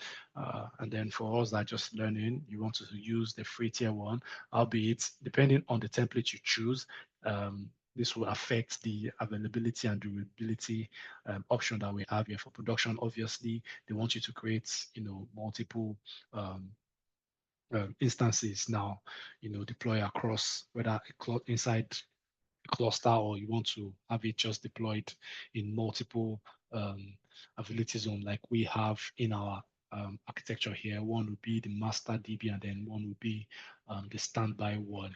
Yeah. So even for dev also and test, you can have that kind of architecture. But once you switch to the free tier, it automatically tells you you can only provision one single DB instance, because you are just testing.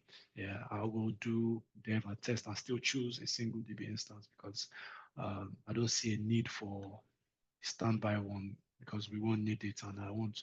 And if we, depending on what you choose, so if I choose, and let me quickly scroll to the bottom, you can see the estimated cost, of that DB, let's say 1,500 per month. This is monthly cost. So I will try to use the barest minimum kind of configuration. So for those that want to replicate, you guys don't have to spend too much. Even if you choose the free tier, you still need to pay for storage, I think. So I will be choosing the single DB instance, and I'm going to call this, what should I call you? Let's call you, um, oh, run dev. Okay, I just dev in the master username, right, on the master. And then credentials, we can choose to manage credentials in AWS Secret Manager. That's a service also. AWS will help you manage your password, your sensitive credentials. Your database password is termed a sensitive credential, and they say it's the most secure because, again, it's not flying around. Yeah, but the secrets manager, yeah, comes with its own complexity if you're going to use that. I won't want us to really go into it for now. So I'll be using the self-managed. I will be adding my own password because I want to be able to type in my password anytime I want it. What should I do my password? Oh, yeah. It's too weak. Very, very weak. See your password.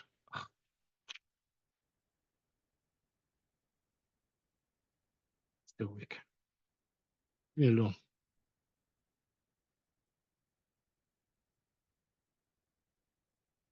I don't even know the match. Master password is invalid. What password should I use?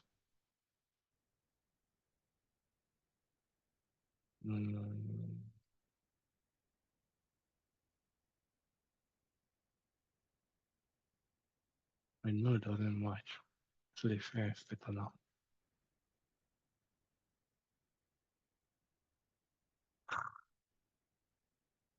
Invalid. Okay. It cannot contain any of the following. Oh, okay. My bad.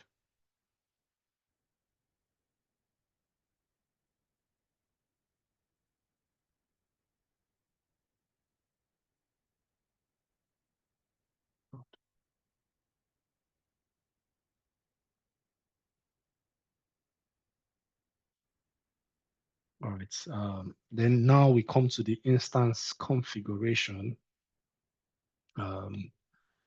This is where you choose what, because like I said, your RDS is actually sitting on top, or your database now is sitting inside of an EC2 instance. So you get to choose the instance type that you want.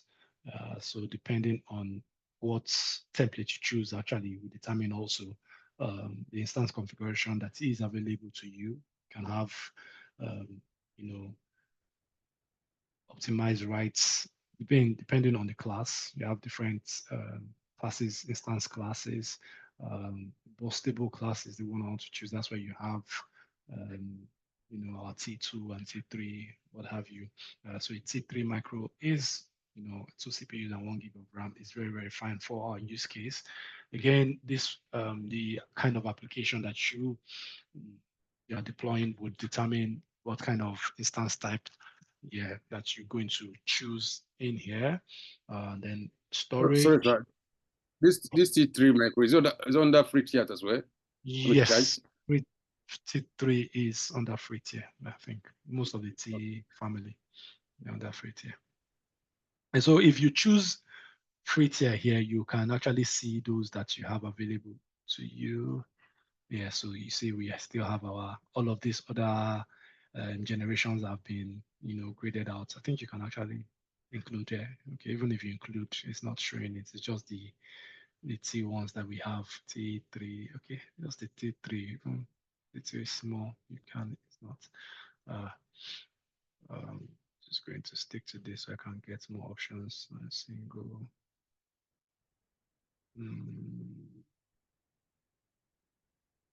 No, can't remember the password I used there. It's a 3 micro is fine. And for storage, we have different kind of storage. The general purpose SSD, GP2, GP3, they are, I think GP3 is like the newer version of the SSD. And then we have this provisioned IOPS SSD. These are very expensive, you know, storage classes. Yeah, they are very high input output. Outputs, you know, structure. So I played around it one time, and then when the bill came, oh my God, at the end of the month, it was ×3 of this general purpose one. So except your application is, you know, IO intensive, you want to stay away from these two. The magnetic is the much older one, not recommended because if anything happens, though they didn't, it has moving parts. That's why, you know, but for general purpose SSD, this is very, very fine to work for use case. And then the size, I'm just going to use. So depending on the size, you, like we mentioned, talked about the cost, you would pay for exactly what you use. So 20 gig is for provisioning, but I'm just going to use 20 gig. There is a storage auto scaling that is automatically enabled. So even if your data actually grows,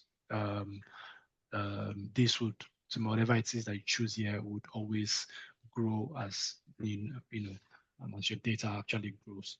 Yeah, so you can also configure the baseline for your IOPS because the size, what we're choosing here, we don't have the option. If we are choosing the provision IOPS now, we can set the threshold for, you know, the IOPS that we want to use and the throughput.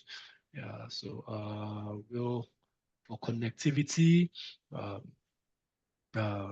these are how you want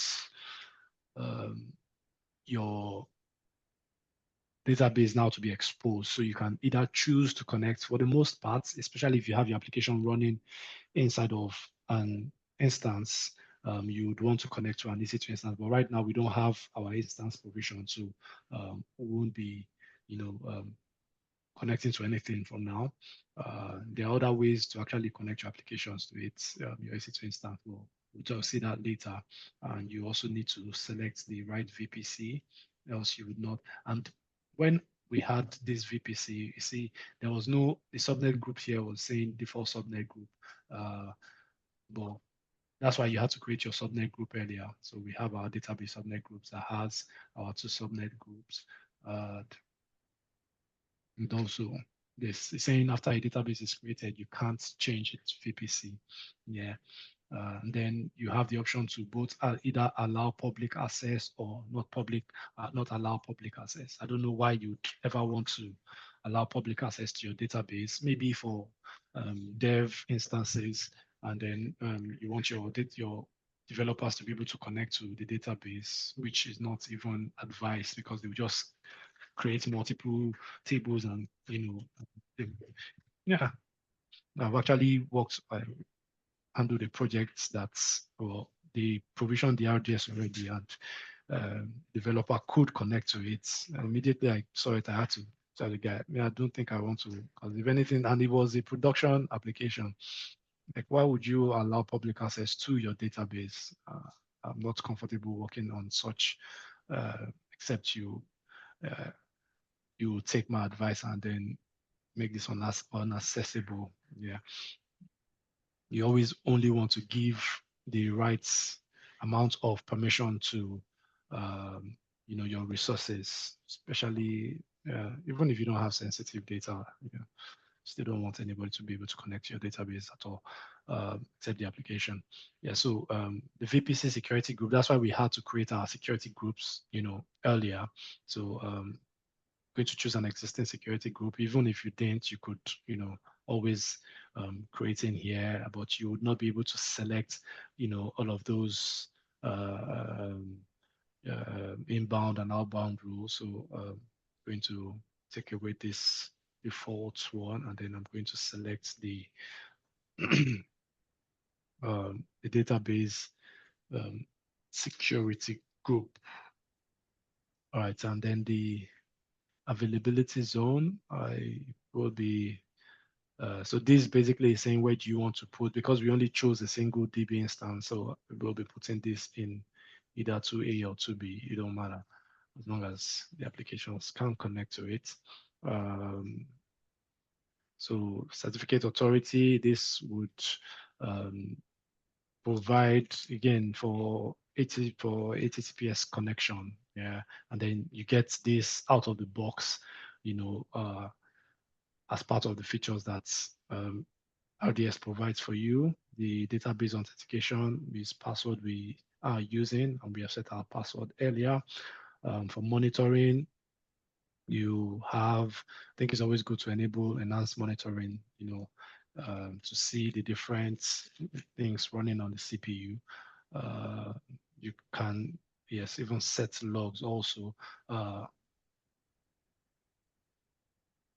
So while you're creating your RDS, I think it's always advisable to create a database alone. So creating your database engine is one thing, and then creating a database inside of that engine. You can have multiple databases inside of a database engine.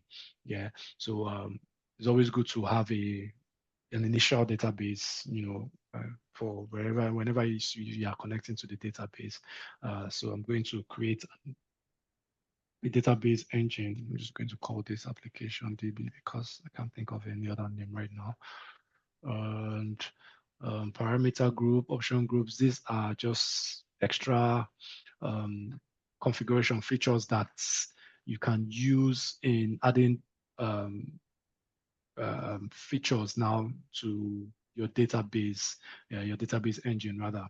Yeah, so here you have backup.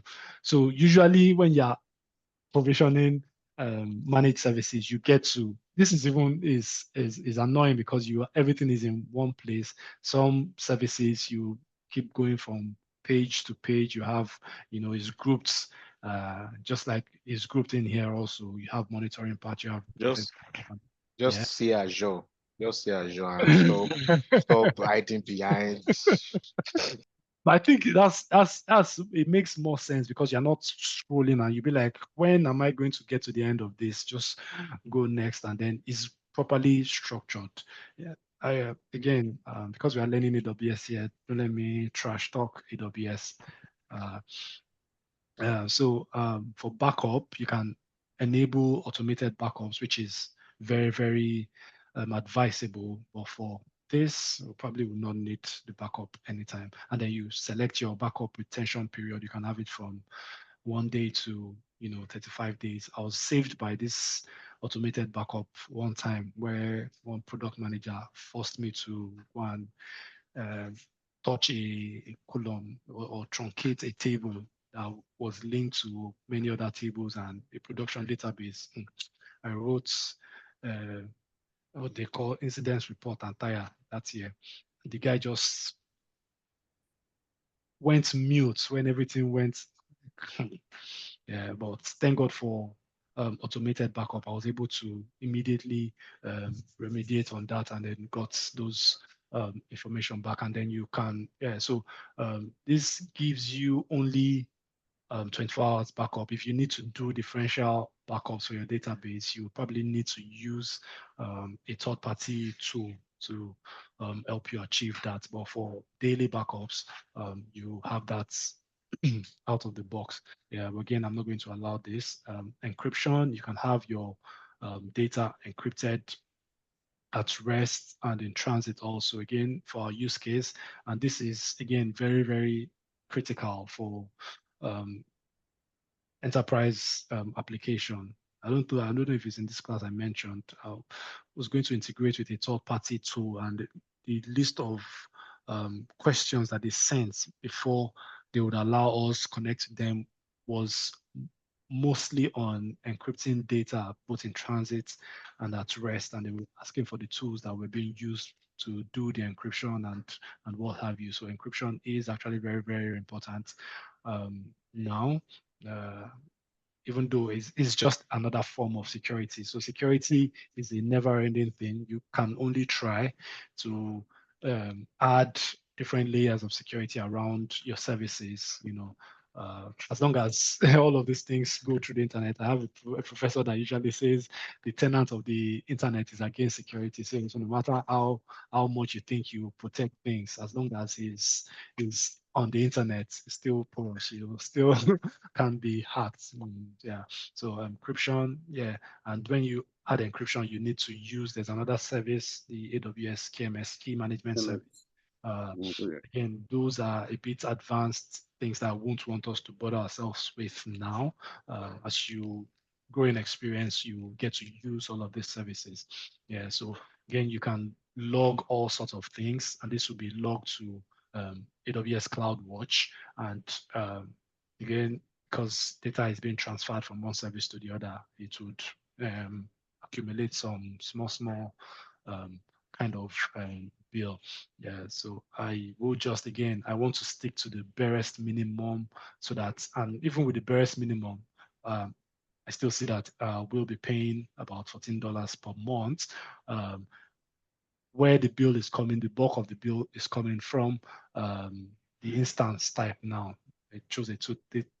So obviously that's, I don't know for you guys that still, I know this account obviously is not, free tier enabled, but for those that are free tier enabled, you probably would have this waived off. And even for the story, okay, so you might want to choose something for 20 gig, you're paying just $2, which I think is very, very affordable for a full month. But if you reduce it, this obviously would reduce also. You can, again, play around what you have so you don't spend too much. And then again, if you don't leave it running for, this is monthly costs. If you say you want to run through all of this in an hour, just to be sure that yes, you can do it end to end, and you terminate it in an hour, I don't think you would even get charged up to $1 for this barest minimum configuration. And you can enable deletion protection for data production instances. You always want to do this so that you don't accidentally, you know, delete your database. Yeah, but when you need to actually edit things, this probably would be a challenge if you have deletion protection enabled. When you need to maybe scale out and what have you, you would first need to remove this and then a few other things. Yeah, so with this few settings, I said few, I'm going to go ahead and create the database. No, it's actually few. If I was doing it without having to explain, you know, all of the different, features, yeah, it won't take you up to 10 minutes. Yeah, if you know what you actually want. Yeah, so AWS is suggesting that you create an Elastic Cache. Elastic Cache, we're going to talk about it, is like is a like a middle, a proxy now to between your application and then your database, as the name implies, just like our CloudFront now, where it houses medias, and that's for CloudFront now. But for Elastic Cache, queries that is being run,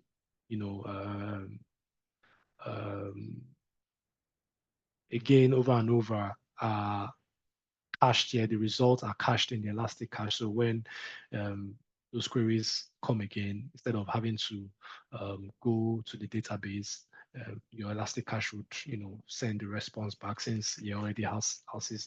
And developers actually use this to also, run some queuing system around from the application layer anyways, to queue things instead of having to the application talk to the database directly. Can queue some things so that the database is being written to the database in bits instead of having to flood the database once and for all. I don't think we would deploy any application that would require this though, but yeah. So this would take about 5 minutes thereabouts or 10. Yeah. So while this is creating, we can go ahead and create our Elastic file system. I hope you guys are still with me. So you have your credentials also. This is the only time you can actually see this password if you do remember. If you don't remember it, so you always want to take notes of this. So I'm going to copy this and then paste it somewhere. I know it's very straightforward, doable. Let it since they decide. All right, so while this is creating, I'm going to duplicate this page and then provision our EFS. Now we are done creating, we only created one. This standby not necessary so that we don't spend too much money. Now we want to create our EFS. Hopefully we're able to provision a few of these things before. Yeah. All right, so I'm going to come here and EFS.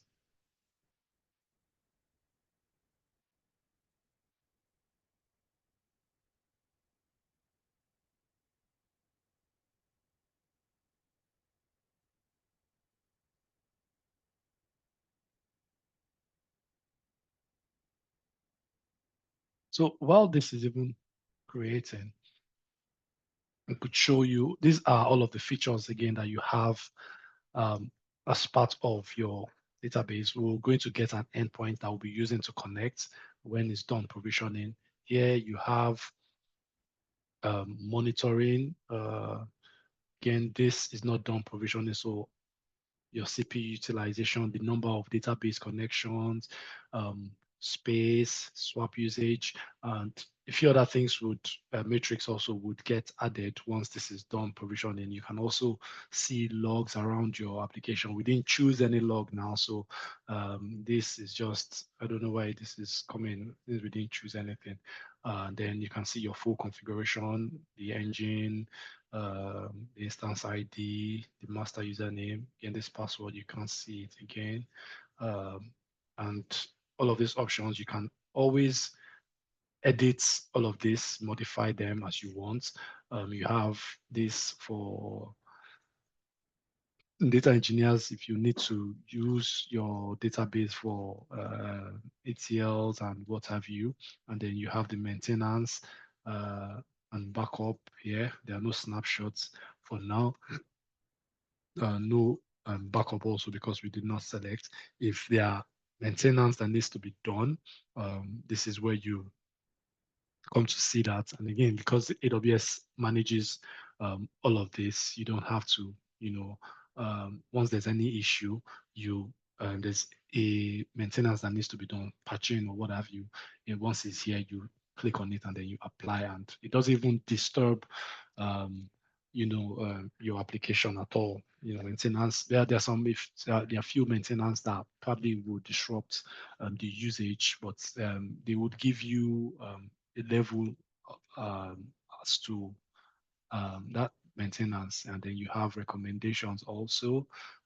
If your SSL certificate is about to expire, if they are detecting that a few queries are being run out of order, you get all of those recommendations in here.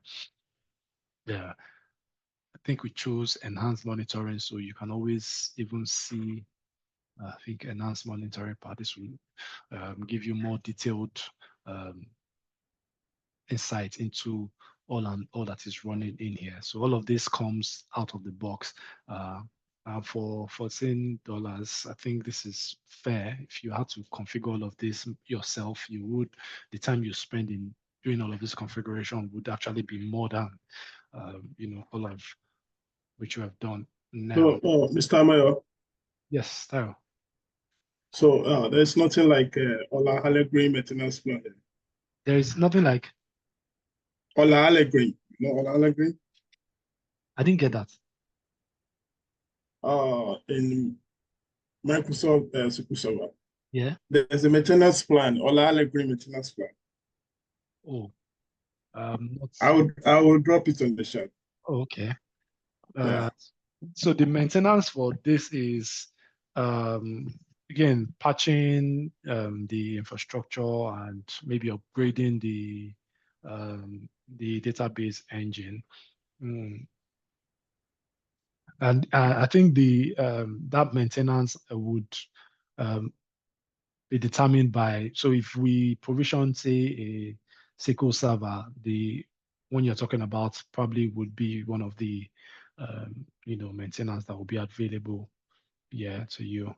So this is actually done. That's interesting. That's fast.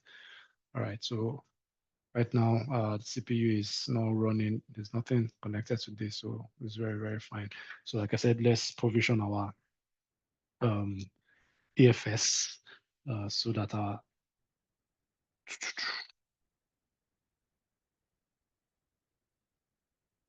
all right, so I'm going to create file system. So this is like the easy create for the file system. When we wanted to create the RDS, we had that easy create, but this would not allow you customize as much as you want. So even though I'm not customizing too much here, so I'm going to click on customize, and then I'm going to call this mobile EFS, because why not? File system can be is a regional service, just like we have in here. Okay, so this is specific to Microsoft's SQL Server. Yeah, I don't know if they should offer, depending on the license stats. You actually, when we're creating it, you have the option to select different editions of the Microsoft SQL Server. So if this solution, yeah, like I think I understand your point now. So it should come as a package, but they would probably be, it's AWS that would manage all of that maintenance for you. You won't have to manually do anything. That's the beauty of managed services.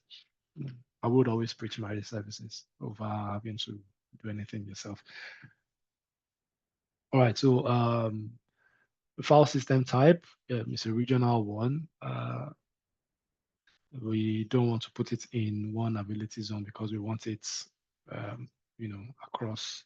I want to have endpoints around this, but the option to put it in, and the one in an availability zone is there. That's the one zone one, but the regional part is the one we're going to choose. And enable backups. I don't know why we need backup. We don't need backup for any other thing that we are doing here, but backup is always a good. You always want to have backup in, especially for storage and the likes, because anything can actually happen.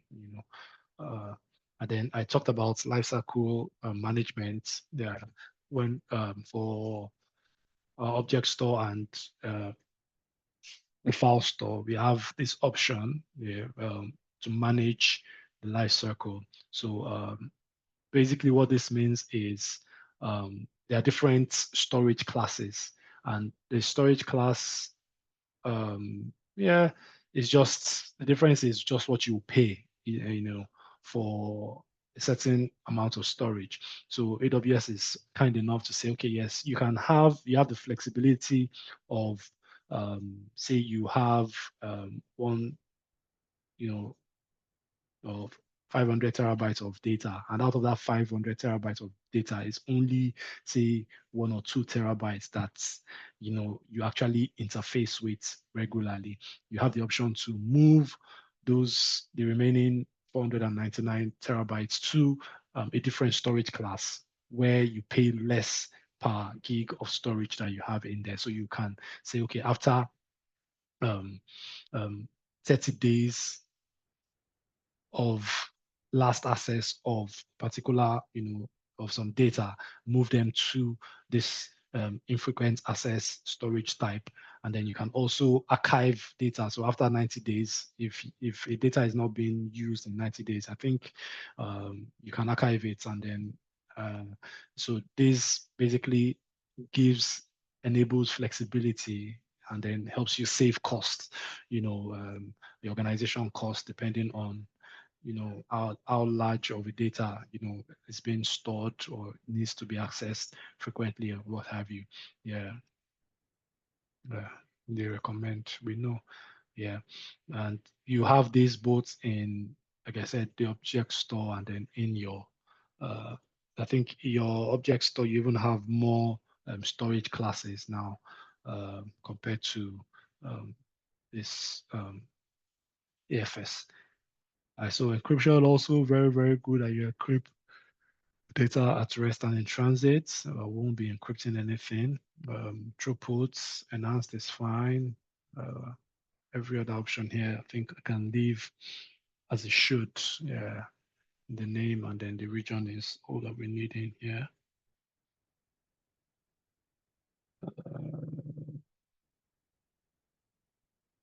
Should I tag you? It's optional though. But why not? Let's name you.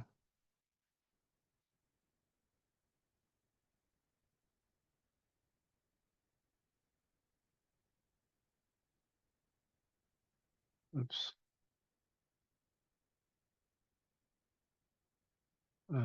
Next. Network access. This is where you will be selecting. Need to make sure I put this in the right VPC, and then select the availability zones that we want to create this in. So it says subnets. It says we want to put this in the private data subnets, and then private data subnet AZ2 according to this is where the mount targets now would be mounted, where you're going to mount the targets. Yeah, the endpoints, and then security group. This was the question I asked earlier, right? What did you say? This was the question I asked earlier that time. Yes, exactly. Yeah. So if you have more availability zones that you want to put this in, you can add them to it. Yeah. So you can even choose to mount it both in the private and then the private app subnet and private data subnet. I don't know why you want to do that though, but yeah, you have that flexibility to increase wherever it is that you want to mount it. And again, this means you're going to pay more, obviously. So our EFS security group is what we'll be choosing for this. So EFS security group, you'll also be choosing the EFS security group. And so you can, again, policies are just another way of granting access to, just like you can grant permissions now. So you have the options to add policies, all of these policies. Once you check on it, to generate the JSON equivalent of whatever it is that you want to have. You can use all of this, and then don't allow anybody connect to your EFS. But we're going to leave this very, very basic because we want to have if we start talking about policies now, we're going to be here. So these are all of the basic options that we have in here. This is not as complicated as the RDS. I'm going to go ahead and create this, and this gets available almost immediately. Yeah. And if you come into this, you have, again, monitoring, can select create replication also, and what have you, read replica also of this. So if you're going to attach this to different EC2 instances. Now, this is where you get to do it, well, to get instructions on how you're going to do this. Right now, we don't have any EC2 instance running, so we won't be doing any of this for now. Yeah, but I'm going to leave this opened, and then we need to set our EC2 instance, and we'll come and pick all of these options that we have in here. All right. I think we can take a pause today here, because right now I think we've covered this and then this part. Now we want to go ahead and create our instances.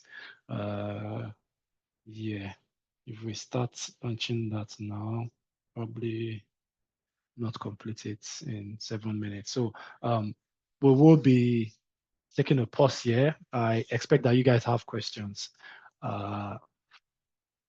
from all that we've done thus far. And if you think you want to go ahead and watch the videos before you ask questions, that's fine also. But if you have any questions, please, in the next 6-7 minutes. I discovered that you just created only one RDS, right? Yes, to save Only cost. one. But for the class, you can create two now. I'm able to delete them immediately now. We're not keeping them. Yes, you can go ahead and create it, but see now, I won't be terminating everything that I have in here. I will wait until we complete this. I would have to leave this up and running, yeah, until maybe after the class tomorrow. So, again, from your creation, where I chose single DB, you have the option to, if you want to go ahead and follow judiciously what we have in the so in this option here, where you can select multiple AZs, and then by the time you where we have VPC, our subnet group now, yeah, this would automatically create in the 2 subnets that we created inside that we have. Right. Group. Yeah. That's for my sake. Okay, thank you. Yes. And obviously your bill will go up by the time you have, instead of paying $14 or $15, you'll be paying double that. Yeah. All right. Any other question? Austin, Bliss, Henry.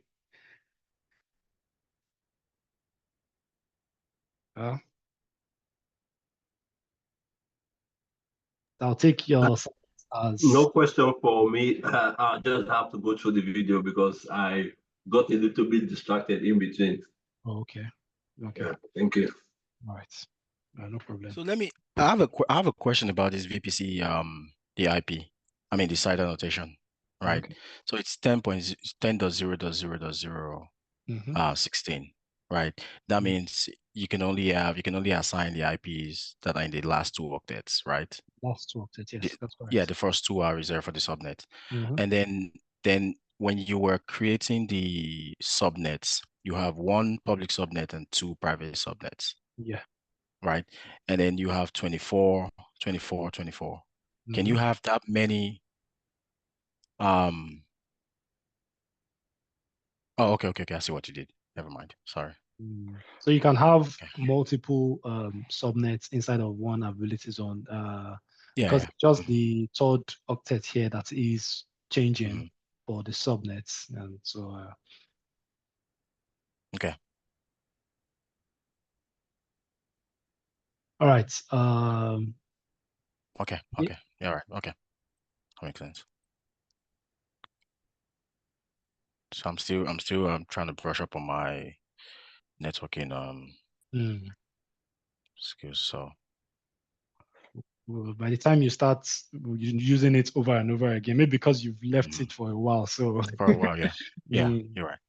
By the time you get to use it over and over, you see that, okay, yeah. And all of the knowledge that you had before, everything will just start coming in.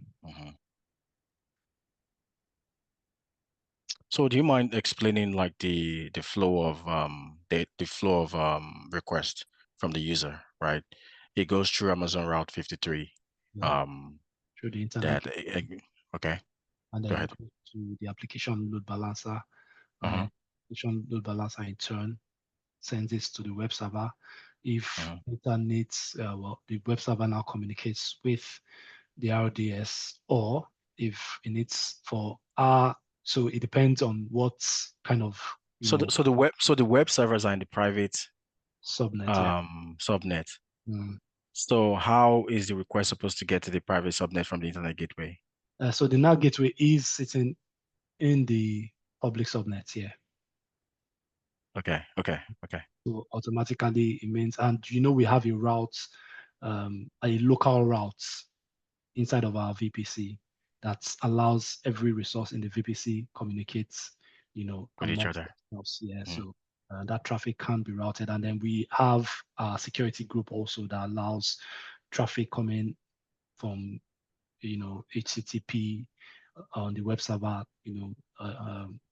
HTTP requests can be received from the load balancer. The web server is listening on HTTP and HTTPS. And so if the request is coming from the web server, it allows that request to come in, and then in turn, if it needs to maybe pick stuff from the RDS, from the database, you can pick that. And if it needs to serve, say, in this architecture now, static content from our WordPress CMS now that we will be installing on the EFS. Well, this mount target and the EFS, they are acting as one. You can also pull that and then serve that as a response to the end user from the same routes that they came from. Yeah, but this doesn't look complete to me though. There's no application server. You just have web server and dev and the web server is the application servers. server. So all of our contents, will be hosted on the web server. Is hosted in here, and Okay. our code, everything is in here. Okay. Yeah, it's a monolithic application. Yeah. Okay. You have both the front end and the back end, sitting in the same code base. Yeah. On the web server. Okay. Okay. I was actually thinking of an application that have them separated. We have the application front end and back end server. Yeah. WordPress is monolithic, so yeah, you have everything inside of one single code base. If we were having our front end and back end, your front end would probably be in here, and then you still have your load balancer still route, distribute traffic amongst them, and then because the front end and the back end can communicate, yeah, again, that extra layer of communication will be there. Yeah, but would it make sense to have both if it was not a monolithic application, for instance, if we have both servers in the private subnet, right? But we don't necessarily, if we have both in the private subnet, that would make sense from an architectural perspective, right? From a security standpoint, yeah. Okay. Because again, once it's in the public subnets, with the public IP address, anybody will be able to communicate with it, and so the load balancer would still be necessary, just to load balance traffic, across, and then you need to scale, and the traffic spikes, you also scale out as much as possible. So the load balancer architecture is always a good one. Okay. All right, guys. If you see the video, you can always come back. Tomorrow is another day. So I hope we are able to complete this tomorrow. We will be continuing on all of this. Yeah. You guys, don't get confused too much yet. All of these things would make sense. By the time we run another project using more tools, you'll see there are tools that you'll be using over and over again. So your EC2 instance is very, very popular.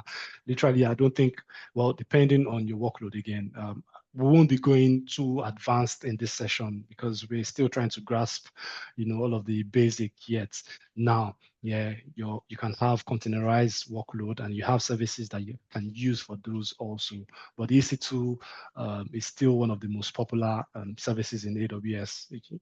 The three services that we use, the RDS, the EFS, OK2 now, and application load balancer, you see they all have the EC2 instance as their backbone, so the EC2 instance, we would be covering that also tomorrow, hopefully.